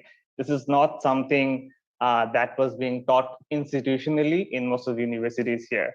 However, in my tenure in this business over the last 5-6 years, I have seen this scenario change drastically. These days, it's a lot easier to find people who are coming out of universities with some of those skill sets, who are aware of what's possible to do with 3D software, with 3D graphics, with motion graphics. It's being taught in some of the national, government universities, in the private universities. So the fact that the pool of resources is getting bigger and bigger, there are more young people who are willing to learn these skill sets, that presents an immense opportunity for us, right? In terms of, let's say, what do I do when I'm trying to, so the sort of clients that I work with in the UK are essentially companies like ours. We are a 3D graphics company, so we work with a lot of similar 3D graphics companies in the UK, Europe, and in other countries around the globe. And my pitch to them is essentially, I enable those companies to do more work. I'm not trying to go and, let's say, replace someone's job. Let's say a studio in the UK, they can take on 5 clients. But if I add my resources to their existing talent pool, that company can go on and work for 5 to 10 more clients. And it's a good collaboration. As the minister said, this is not an age for, let's say, competition. It's an age for collaboration. And that's what my pitch is, and that's what I enable most of my clients to do. And I think one immense opportunity, I'll just share a story, and I think Minister Zunaid Ahmed Palak also touched on it a bit as well, is the fact that our internet infrastructure has improved so much over the last few years. So when during the Corona crisis, I just sent everyone to work from home, right? And some of my 3D artists and 3D motion graphics designers, they actually went back to some of their district towns and the villages, and they were working from there. And now when the situation got better a few months ago, when I was asking them to come back to Dhaka, a few of them were like, you know what, we can just stay back in our district towns and work from here. Because, because you have the good internet connectivity, you have good electricity. Electricity is not an issue anymore. And those of you who have been in Dhaka and lived in Dhaka, Dhaka is an intense city. It's not for the weak-hearted, as I like to say. So a lot of people, prefer to work from their district towns, or let's say from their villages. So the fact that, internet connectivity and overall power availability has improved so much over the last few years, which is a big credit to the work that the government is doing. I think that is also opening so many more opportunities for us. So if I wanted to ask a follow-up on that, all these things that you're doing and the technology work, another question I had to you, what do you think of the skill set of our resources, or the resources that you are using, and for your expansion? Do you think that you are capable enough, or you have enough skill sets, skills people in Bangladesh to take you to the next level, to serve your client? Look, I'd say the talent is there, right? The talent is definitely there, but I think where we lack is in a bit of experience, because still in Bangladesh, it's relatively a new industry. This industry has been dominated by India and China over the last 2 decades, right? Our industry is relatively new. So if I'm trying to get someone who has, let's say, 10 or 15 years of experience, that's a bit difficult to get. That's something that's going to happen over time. And I think that's something that Mr. Team touched on, that it's very important for us to realize that we need to walk before we start running. So we are at that stage where we are still walking. We are on the verge of jogging, and we hope that within a few years, we'll be able to start running. So the talent is there. And as our industry gets bigger, we'll get like more experienced resources. And it's a matter of time before, we start doing even better in this field. Great. Thank you, Niaz. Thank you for your valuable comments. With that, I would like to move to our last panelist, Mr. Rod Horrocks. He's the founder of Enterprise Process Modeling Limited, and he has extensive consulting knowledge, experience for 20+ years in the UK market, and he has taken through his clients through a change journey and through successful implementation of their initiatives. So to Rod, I intentionally kept you at the last, because you have done the consulting work, so you are the bridge between what your client wants and how they can get that work through outsourcing or insourcing. So when you are talking to your client, what are the requirements, especially when the outsourcing components comes, and the journey that you take your clients through that change management, and what do you guys look for, what your clients look for? How do you suggest to your clients that which country they should go to, what companies they should be looking for, and how do you see the Bangladesh as a country and the companies in Bangladesh, the opportunities that Bangladesh company have to offer to match with your clients' requirements? If you can shed some light from that perspective to Mr. Horrocks. Well, and good evening to everyone. Thank you to Her Excellency, the High Commissioner, for inviting me to do this, and everyone else who's spoken. So picking up on what you've asked me and the points that came from Niaz, Kausar, and Tim, there are two things that are really key as far as I'm concerned, and that's I've done outsourcing for well over 30 years, started very early, and the biggest problem with outsourcing is other people's processes are not fit for outsourcing. So they just assume that you can just pick it up and transfer it, and in most cases those processes are not capable They rely on internal capability and the fact that the next person to you is only 10 feet away, not a few thousand miles away, that the business rules are really poorly defined.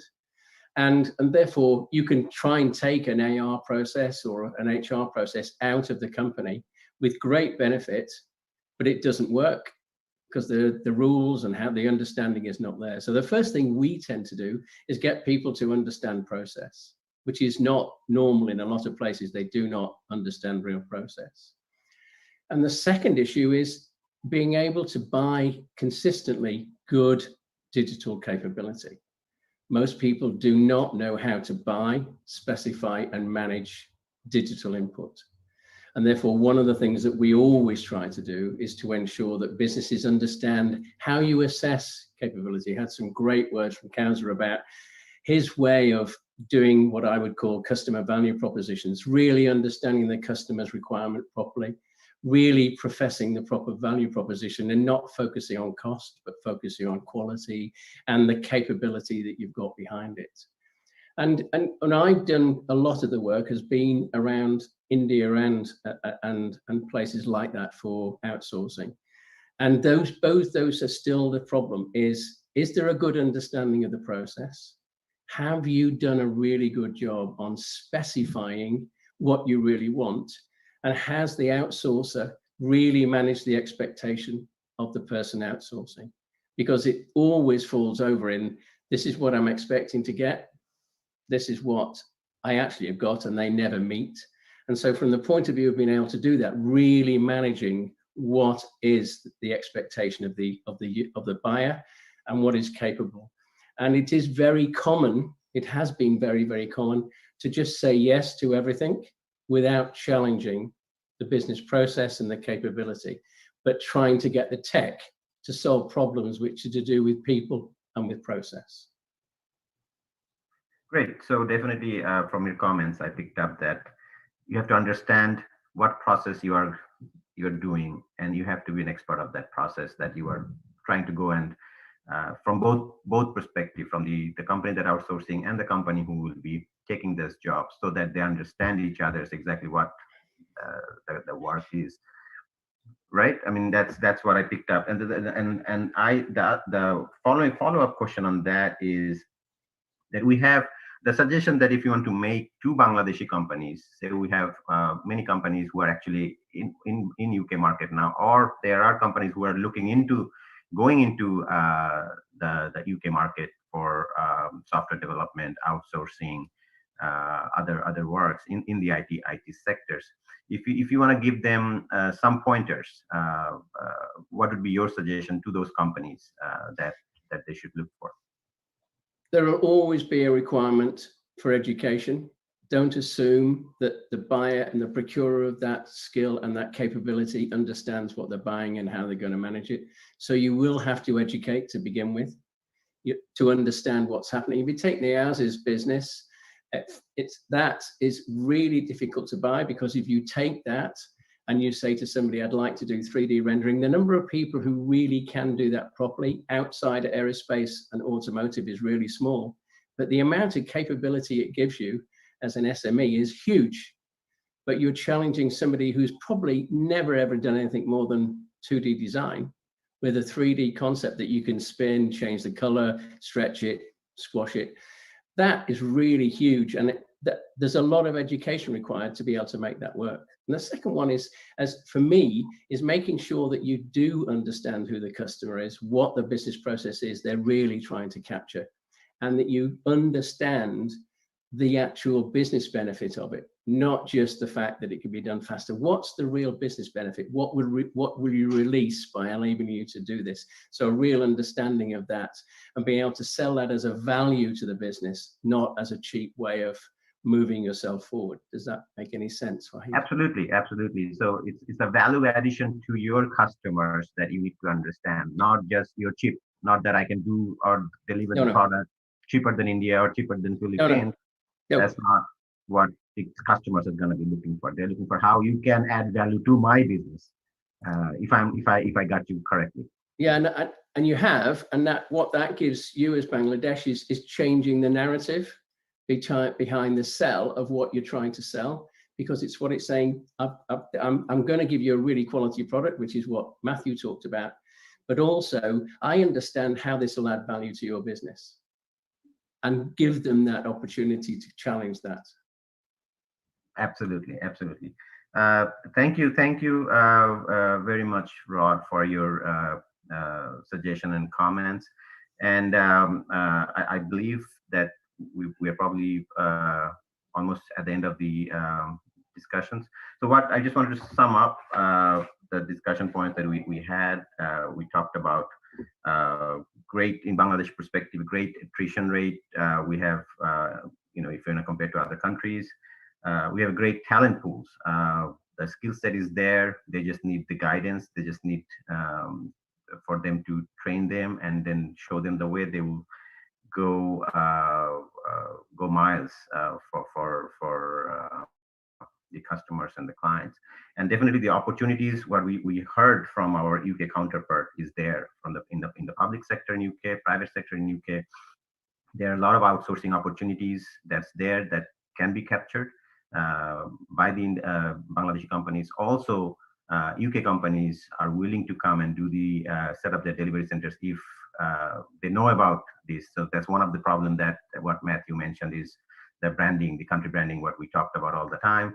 They need to know. So I think this portal will help, and this initiative by High Commissioner and ICT Division will take us much more further, and especially with what Team and Rod mentioned, is understanding the customers, understanding their processes, understanding the value addition, what you are bringing in the table, not only your cost effectiveness, efficiency, skill sets, everything is fine, but you have to understand your customer or clients, what they're trying to outsource, what they're trying to what they're looking for actually to help their business to grow. So that insight knowledge of that process is very, very important. So I would like to thank all the panelists for giving the time. I know it's late evening in Bangladesh and in UK. So it's a fantastic session, fantastic knowledge sharing. I hope it will continue through our the portal, and it will help to collaborate and connect the companies from UK and Bangladesh going forward. By saying that, I wanted to transfer to the next panel moderator, Mr. Ifti Islam.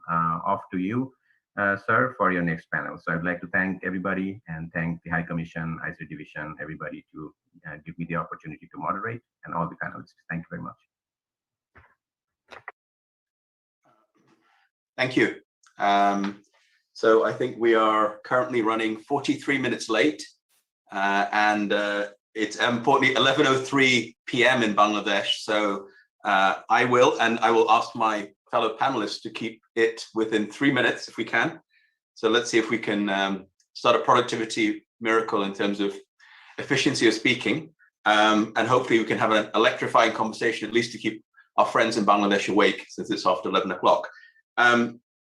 So my name is Ifti Islam. I'm the co-founder and CEO of Pathfinder. I'll talk a little bit about Pathfinder for a minute.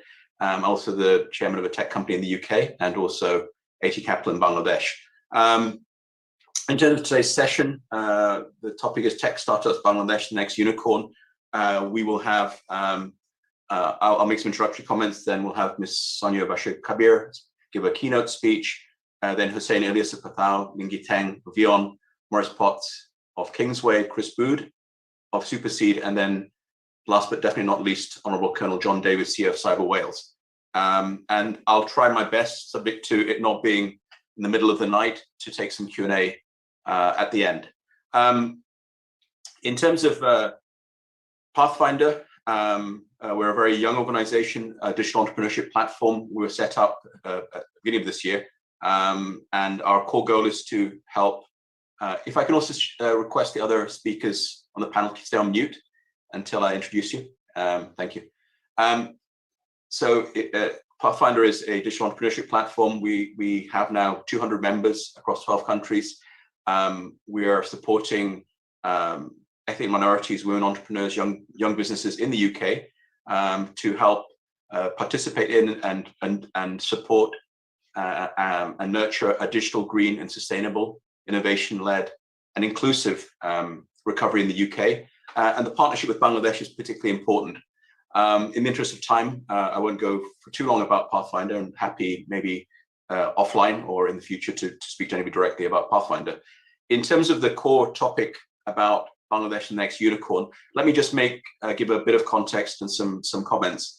The UK, I mean, there's many unicorns that have emerged from COVID.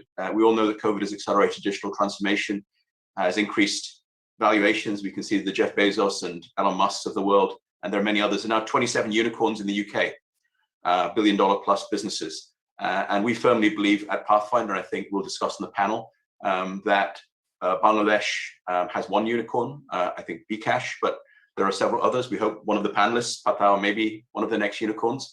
And I think there are three main areas that we can focus on in terms of the discussion. Firstly, in terms of UK-Bangladesh digital partnership, the UK can be an important source of investment for Bangladeshi tech startups. And we have a number of investors on the panel, and it'll be great to hear their thoughts and why they're investing in Bangladesh and where they see the future opportunities for the next unicorn. The second area, which is less obvious, I think the UK tech companies can actually partner with Bangladeshi tech companies to help create the next unicorn. So there can be unicorns in the UK, or there can be technology, significant technology companies in the UK that partner, into a country with 170 million people and $350 billion GDP, and it grew at more than 6% last year. By far the best performer in South Asia and one of the best in the world during COVID. So that's one area. The third area is, which is less obvious, and what we're focusing on within Pathfinder, is to actually help Bangladeshi technology companies globalize by partnering with companies in the UK. So we actually believe in if you look at some of the unicorn areas in the UK, food delivery with Deliveroo that listed this year, digital banking with Revolut, and digital health with Babylon, even cybersecurity. I'm hoping John Davis will speak about that. Darktrace is now a £3 billion company. We actually believe that Bangladeshi technology companies can partner with the UK companies, and we can have a synergy and collaboration to launch tech companies in the UK. So I see these three main areas, and hopefully the panelists will give their thoughts about how we can deepen and broaden this UK-Bangladesh digital partnership. So with that, in the interest of time, let me now hand across to Sonia Bashir Kabir. As I said, she's the founder and chairman and CEO of SBK Tech Ventures, and one of the technology veterans and industry leaders in Bangladesh, the former country head of Microsoft. And she's also on the UN panel, a number of UN panels, and is definitely an important digital brand ambassador for Bangladesh. Sonia, let me hand across to you. Thank you, Ifti. Thank you very much. Very, very good afternoon and late evening to all the friends in Bangladesh, Honorable Chief Guest, Special Guest, and Your Excellency, High Commissioner from Bangladesh to England. It's with deep honor that I'd like to speak on tech startups in Bangladesh and the next unicorn. I'm very cognizant of the time, so what we're going to do is move very fast. I have about 500 words, and at 140 words a minute, I'll take about 3.5 minutes to just set the stage for our moderator and the esteemed panelists that we have ready today. Just a little bit on Bangladesh. We honestly feel that Bangladesh is at an inflection point right now. We have strong economic indicators, demographic dividend, a lot of our speakers have already highlighted that, and a very favorable government policy.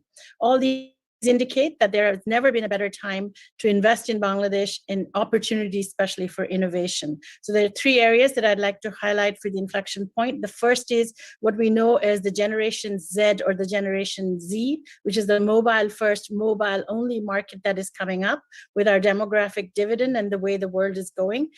We see that the Generation Z users will only be depending on the mobile phone, no laptop, no tablet, no computer.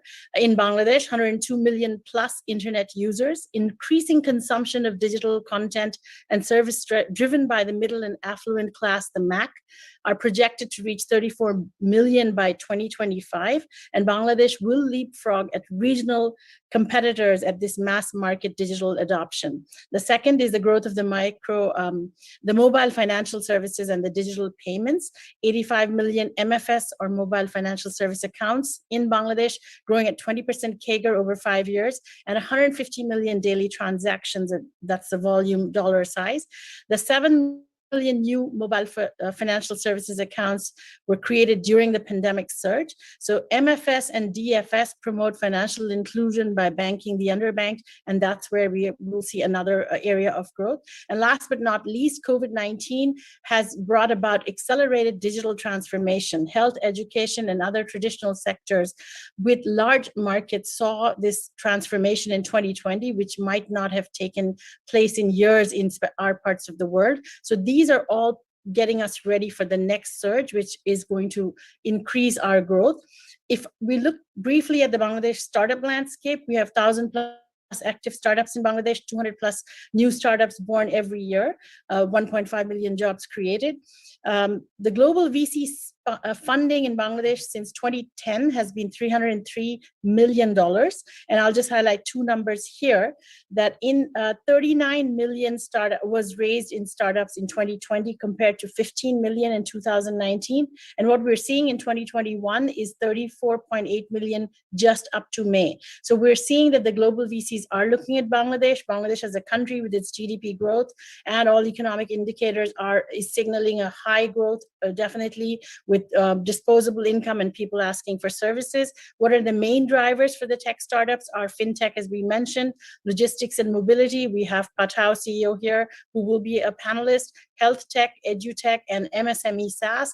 MSME is a medium, small, micro enterprises. SaaS is the software as a service industry. So we're seeing growth there. And my last slide to finish in 3.5 minutes is what's gaining momentum is Bangladesh as a country is moving from democratizing technology to democratizing innovation and all kinds of services we're offering in the areas that we are focusing on: health tech, edutech, fintech, MSME SaaS, and logistics and mobility. The current trajectory of the startup ecosystem, we expect the first unicorn to be born from our startups in about 2 to 3 years, and 3 drivers there again: the maturing ecosystem, a very strong accelerator and incubator, which is encouraging innovation. We have huge government support, and I think we have an honorable ICT minister here who has been spearheading the startup growth, which we're very grateful for. And then the local financial institutions have also driven up policies to fund startups locally in addition to the government. Startups are here to stay because they are providing basics from food delivery, mobility, and financial services, which are leading to local and NRB investors looking at Bangladesh very seriously, as you see the influx. And last but not least, Bangladesh is in the limelight, not just as a country, but as the performance of our youth is growing. And we're seeing more startups raising Series A rounds, and all of them leading towards a huge success with the Bangladesh Securities and Exchange Commission small cap exchange, incentivizing investors through lucrative exit opportunities. Thank you very much. I will hand it over to our esteemed panelists and the moderator to continue the discussion. Over to you, Ifti.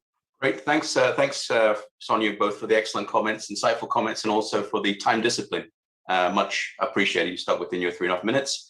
Well, I think that one of the important themes that that Sonia touched upon is the potential of what I call the platform economy. So platform economics, and certainly the unicorns in the UK. It's really been some of the food delivery platform, digital health platform. So it gives me great pleasure now to bring our next speaker, who is the co-founder and CEO of Patao, which is, I'm misrepresenting it. It is kind of the Uber of Bangladesh, the homegrown Uber, but they now have broadened out to being a super app. And I think they're already doing a lot of pioneering work in this platform economy. So let me bring in Hussein Ilyas, who can tell us both a little bit about Patao, but given the interest of time, it'd be great to hear where he sees the main growth for Patao and companies like that. Hussein, do you want to? I'll hand across to you. Thank you very much for your time, and of course, I'd like to obviously thank everyone in the panel and all the listeners. In the interest of time, I'm just going to give a very brief introduction about Pathao. Pathao is one of the largest consumer tech companies in Bangladesh. We started our journey in 2015, and in the last 5.5 years, we are enabling digital transformation in Bangladesh. At this point, we have over 8 million unique users, 1.5 million engaged monthly users, 300,000 drivers and couriers work with us, and over 30,000 restaurants and merchants. Pathao is more than just a transportation company. We are building an ecosystem of daily use cases. Transportation is only one of them. We have pioneered the two-wheeler ride-sharing category in Bangladesh. Before us, there was no two-wheeler ride-sharing culture, right? Either technologically or otherwise. So when we started off, our brand name became what two-wheeler ride-sharing meant. So since then, we have expanded into four-wheeler ride-sharing, into food delivery, into logistics, in grocery, in health, in entertainment. We have over 13 different services right now. However, we maintain market leadership position in 3 of them, which is ride-sharing, e-commerce, logistics, food delivery. Recently, we also have received a rare central digital wallet license from the Bangladesh Bank. And one of the things that we are most excited about is our entry into fintech in the coming months. So that's a little bit about Pathao. In the last, especially during the COVID, I think we have seen an increased amount of digital penetration. Before COVID, of course, the economy was growing, and we have seen more and more people coming into the digital economy.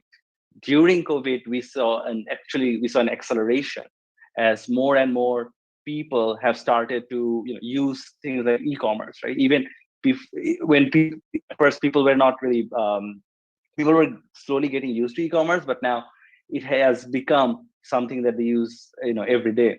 That has a cascading effect. That has been true for food delivery. That has been true for grocery delivery. We personally think this is a huge market, and we have taken a lot of we have taken the opportunity by its horns as we have grown through this. So that was a little bit about Pathao. A lot of people have said a lot of things about Bangladesh already. I'm not going to repeat myself.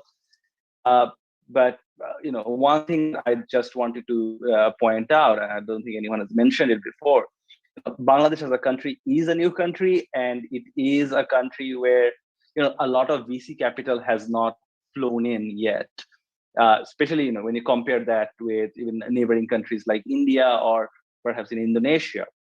What does that really mean? That means that there is a lot of good companies over here that has not really raised the amount of capital that even neighboring countries have. But that also means that there is a lack of competition. When a VC invests, or an investor invests in a startup or a company in Bangladesh, I personally have seen, and I've talked with other investors who believe that it gives them more bang for their buck, just because, again, they don't have to compete as much. The talent over here is just as good, if not better, than the neighboring countries. As I said, competition is lower, which means competing and winning in this market is something that a lot more companies can do. So yeah, I'll just leave it at that. I think that is a unique advantage that Bangladesh has over anything else, over other countries. And yeah, I would like to discuss more throughout this panel about how that can happen. Thank you.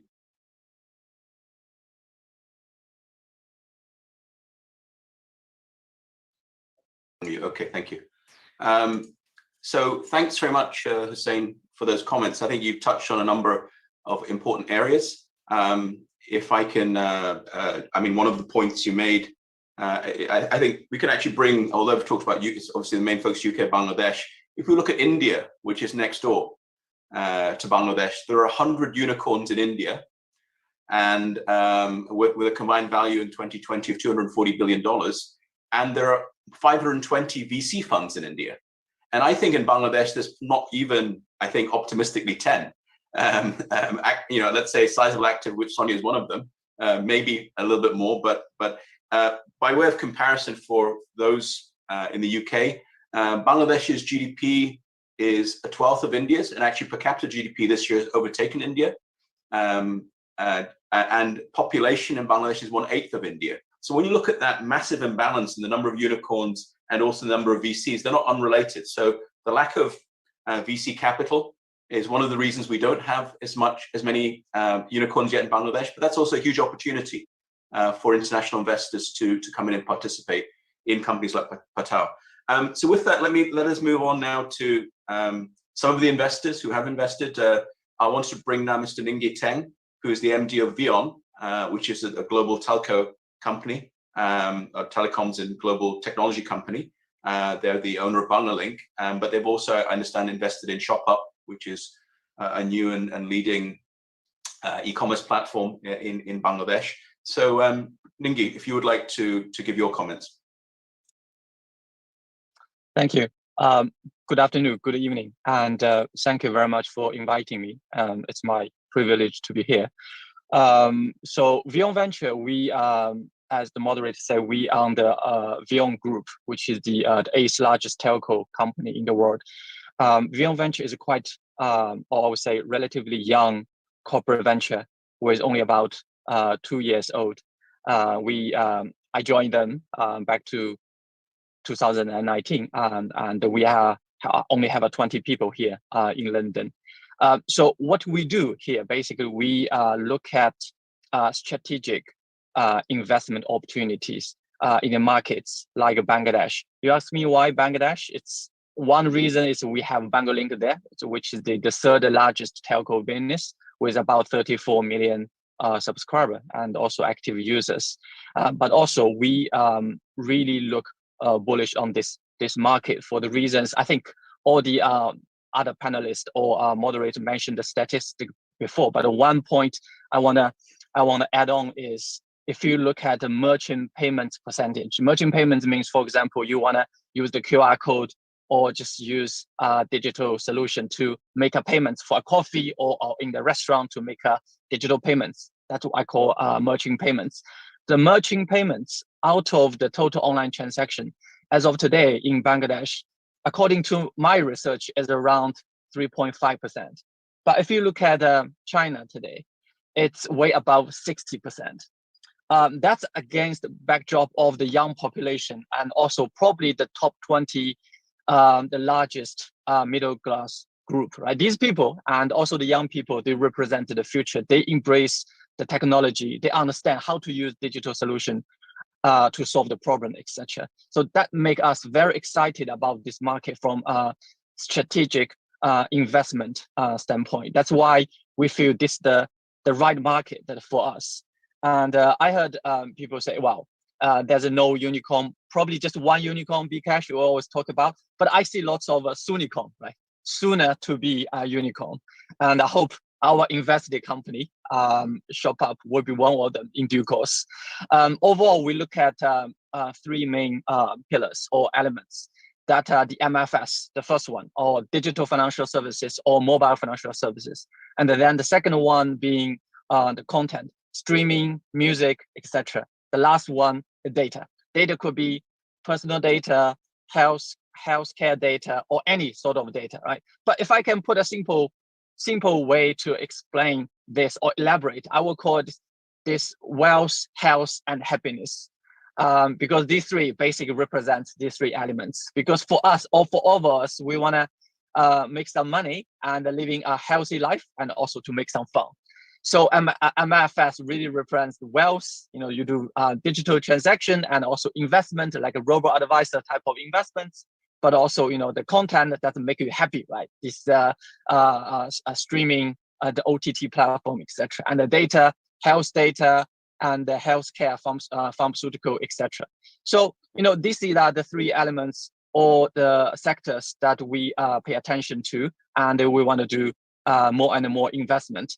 And we feel us have also, you know, strategic value that we can add value onto the startup company in the country. As I mentioned about, you know, the customer base and also the agent network and also regulatory understanding on the relationship and many others. And we have a very internationalized, I would say, global team, right? We have people from the US, from the UK, from China, from Europe, Spain, and many other countries. So we are very confident. Actually, when you look at the spectrum of international player or international VC or investors, surprisingly, there are more and more international investors wanting to invest into this country, like Sequoia or Flourish and many others, or like lots of Silicon Valley companies like 500 startup, etc. And because we see the same, right? This is the right moment, the right country that we believe in, and we believe it represents the future on the young population side, on the technology side, and also in terms of and one more point is I'm very impressed about the local regulators and the government. They are embracing digitalization. They're embracing this technology transformation. And when I talk to them, I feel like they support us, here and there. And they really, without their effort and also support, we can't achieve what we've done today. But, I understand we have this 3 minutes time limit. So I will just give a very simple intro in terms of what we do. But I will leave my email and also correspondence details in the chat box. If you either you are startups or you are investor looking for opportunity or looking for business opportunity with Vion Venture, please feel free to get in touch. I'll stop here. Thank you. Back to you.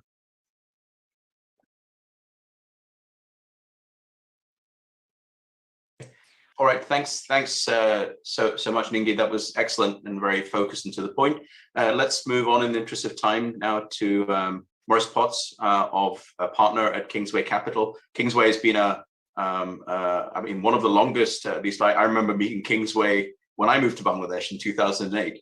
And maybe I met Maurice around that time as well, but they've been investing both primarily in public equities, but I think they've also been investing in private equity as well. So Maurice, I'd like to just bring you into the conversation and give your thoughts about the investment opportunities in Bangladesh. Again, sorry if it's only 3 or 4 minutes to summarize your thoughts.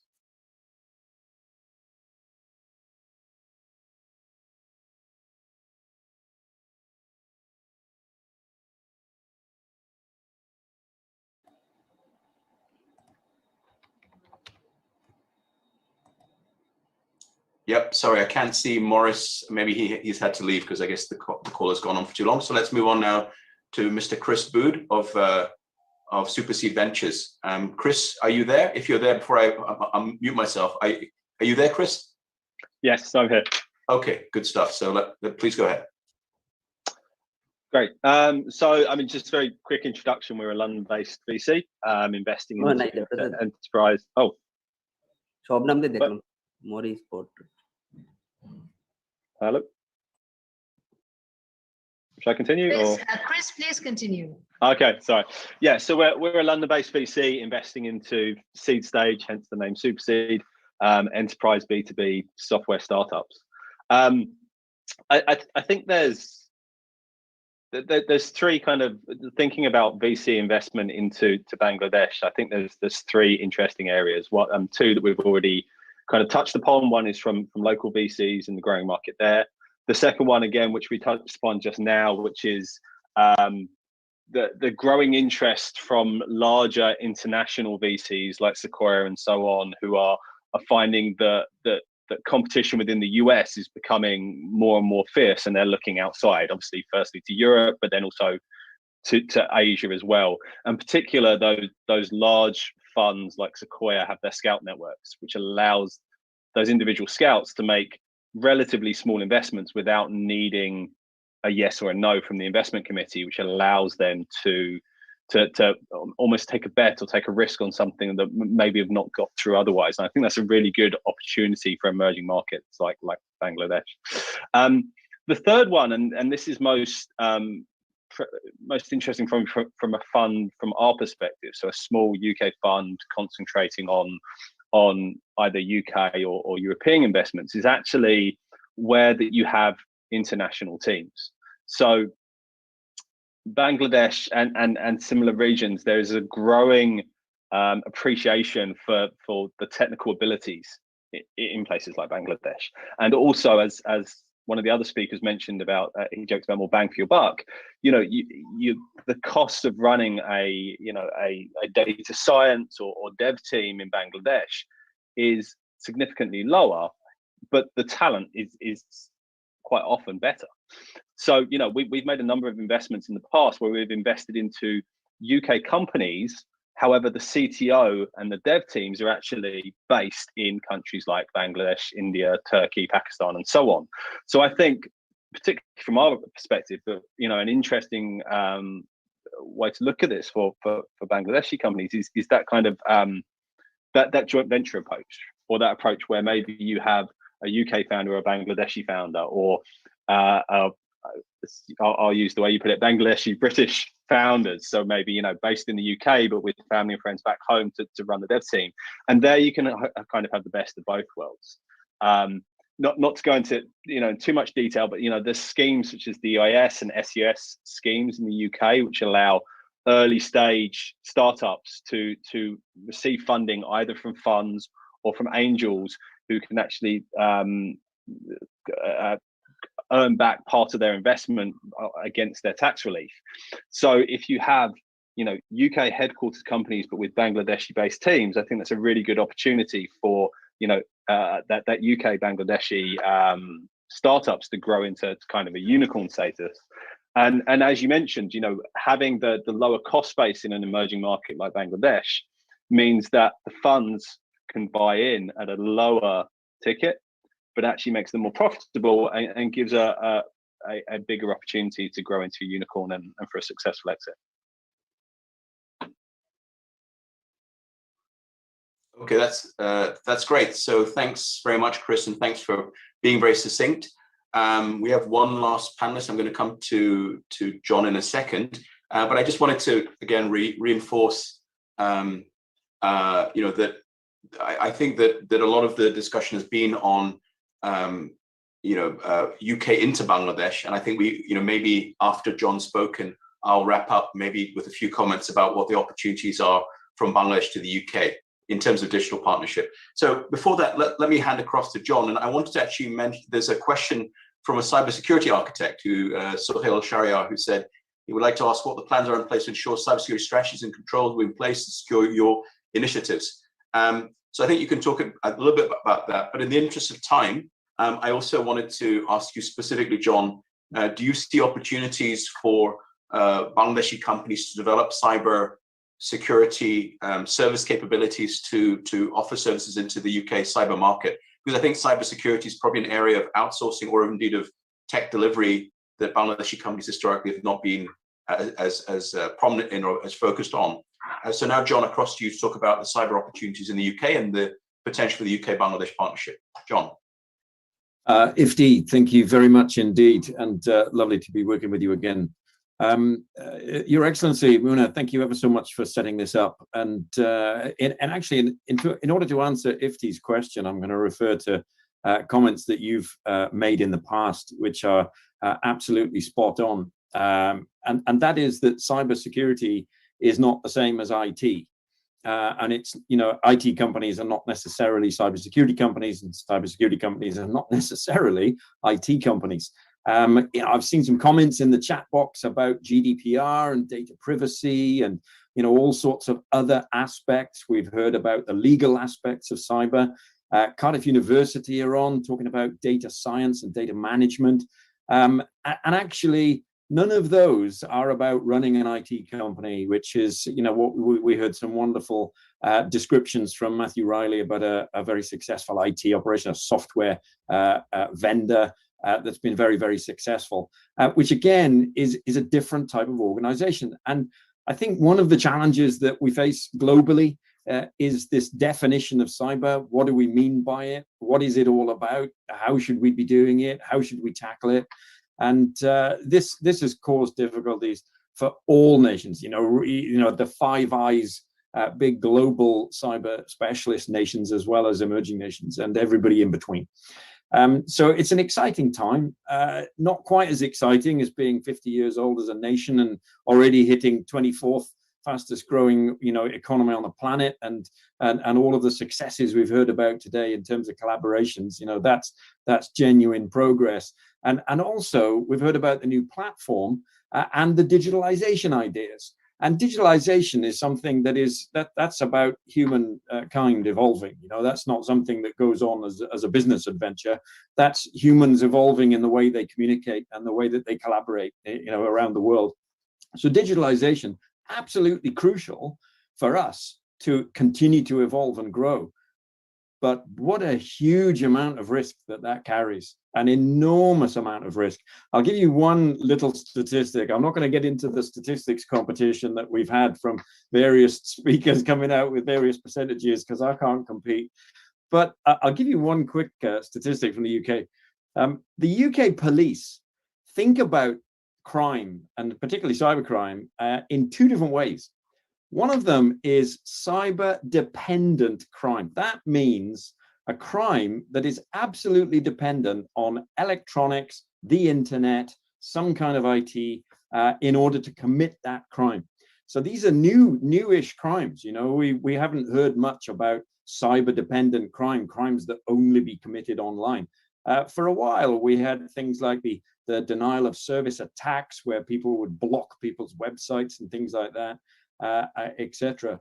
But these are crimes that were always IT-related crimes. There's another form of crime, which is the cyber-enabled crime. And cyber-enabled crime basically means these are crimes that could have been done before by anybody physically.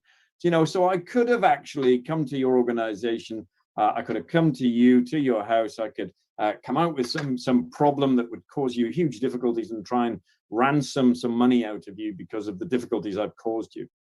And these are traditional crimes that go right back thousands of years. But we're now seeing them being cyber-enabled. And things like ransomware is a software version of a crime that has been with us for millennia, and it's hitting everybody around the world just as harshly. So here's the statistic. In the UK, if you add cyber-dependent crime and cyber-enabled crime together, that is now more than 50% of all crime in the UK, all crime, which is shocking. I mean, that's a frightening figure. And a lot of this is being enabled by the digitalization programs, digitalized economies. It's being enabled by platforms that are inviting people to come and join the platform. We've heard about some of the new unicorns, the food platform.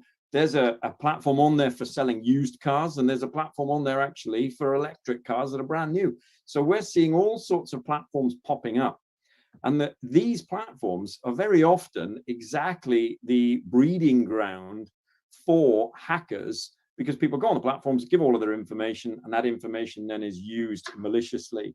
So these are amazing examples of where we absolutely need to continue this digitalization. We absolutely need to welcome with open arms platforms like the one we've heard about today. And we need to be digitalizing our activities. And, as one of the visiting lords said, here we are on Zoom. Who'd have thought we'd be doing this 18 months ago? And yet this platform in and of itself is a massive security risk to all of us while we're sitting on it. So how do we tackle that? It's not a question of just sitting there saying, oh, we shouldn't be doing this because it's dreadful because we might get cyber attacked. It's about how we work together to define cyber risks, cyber threats, learn about those threats, develop skills, develop capability, and protect each other and protect our platforms and protect our IT systems better. And that's the opportunity. It's an enormous opportunity. And we at Cyber Wales, we're a membership organization. We're an NGO.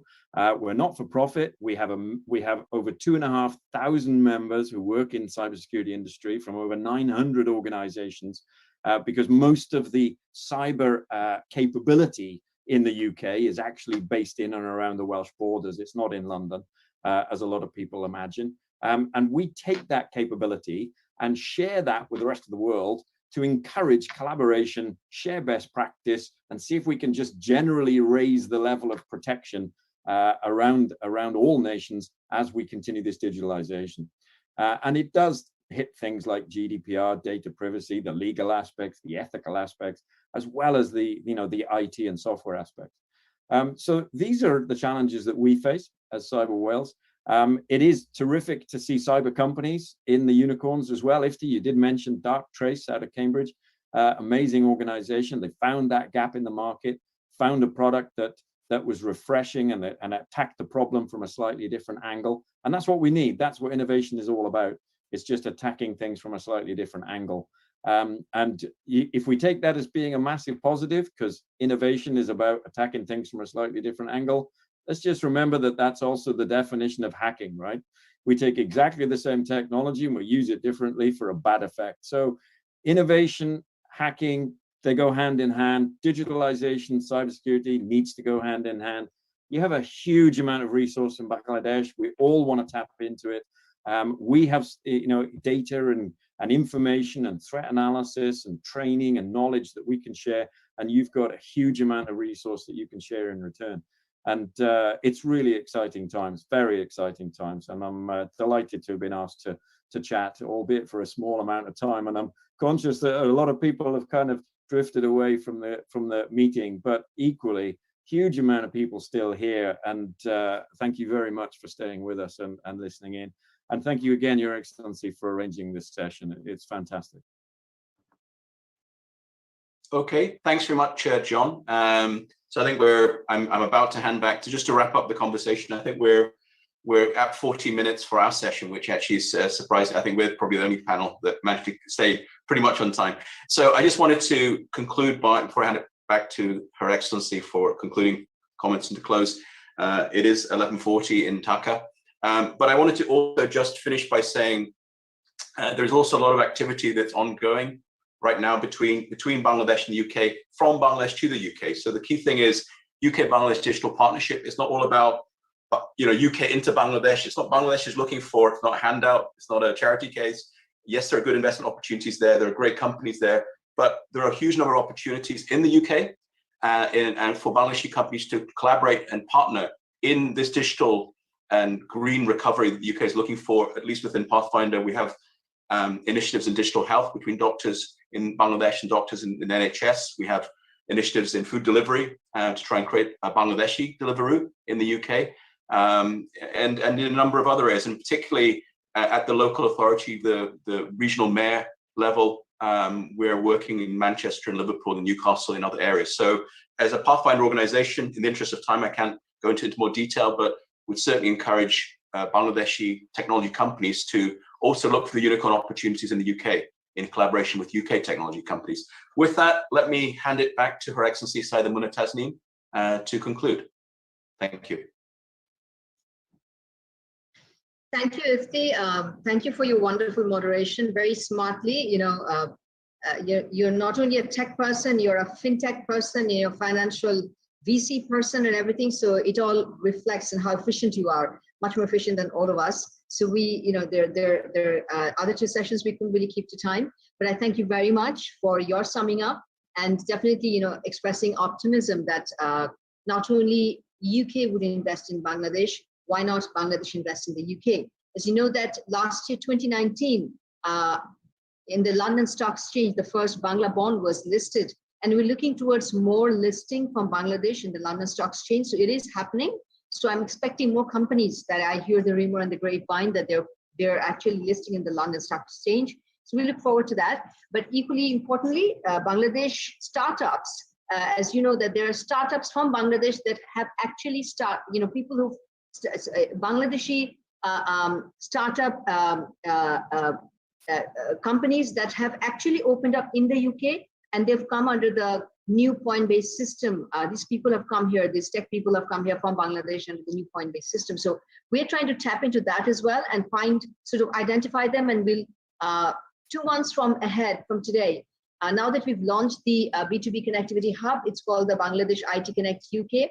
We want to see the efficacy of this hub from the High Commission. We'll have a dedicated officer, but soon enough, within 2 months, we will also have ICT Division develop a bot and artificial intelligence to respond, and also a program that will detect the communication that takes place between any query that comes to our hub to the, by the LICT and the High Commission. So we'll have a joint tracking system where we'll know that what were the queries, which company from UK is communicating with which company, so we can keep a track of how efficient or this particular hub would be. But at the same time, I would just like to take this opportunity to thank everyone who participated today. From the High Commission, the purpose is to connect the two business communities, the two tech associations and private sector and the companies that are doing business already. Somebody had mentioned that we need good case studies and references.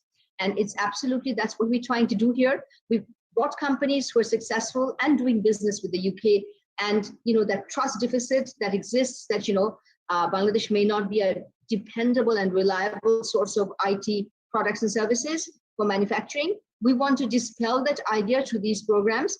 And we hope that, in the next, within the 2 months, we will again have a B2B event where we'll see if companies have actually connected and actually started doing business and communicating through our hub. Today, I particularly want to thank, all the keynote speakers, the panelists, and the chief guests, the honorable ministers from 2 countries. The program, I think, truly reflects the special relationship that Bangladesh enjoys with the United Kingdom since our independence in 1971, where the British Bangladeshi diaspora and the Bengali community in the UK stood next to our father of the nation, Bangabandhu, and our war of liberation. That spirit still upheld today, as Lord Ahmed and Karen Moria had mentioned, and our honorable ministers mentioned, but particularly those from the United Kingdom have mentioned, what kind of emotion, what kind of support they feel for Bangladesh.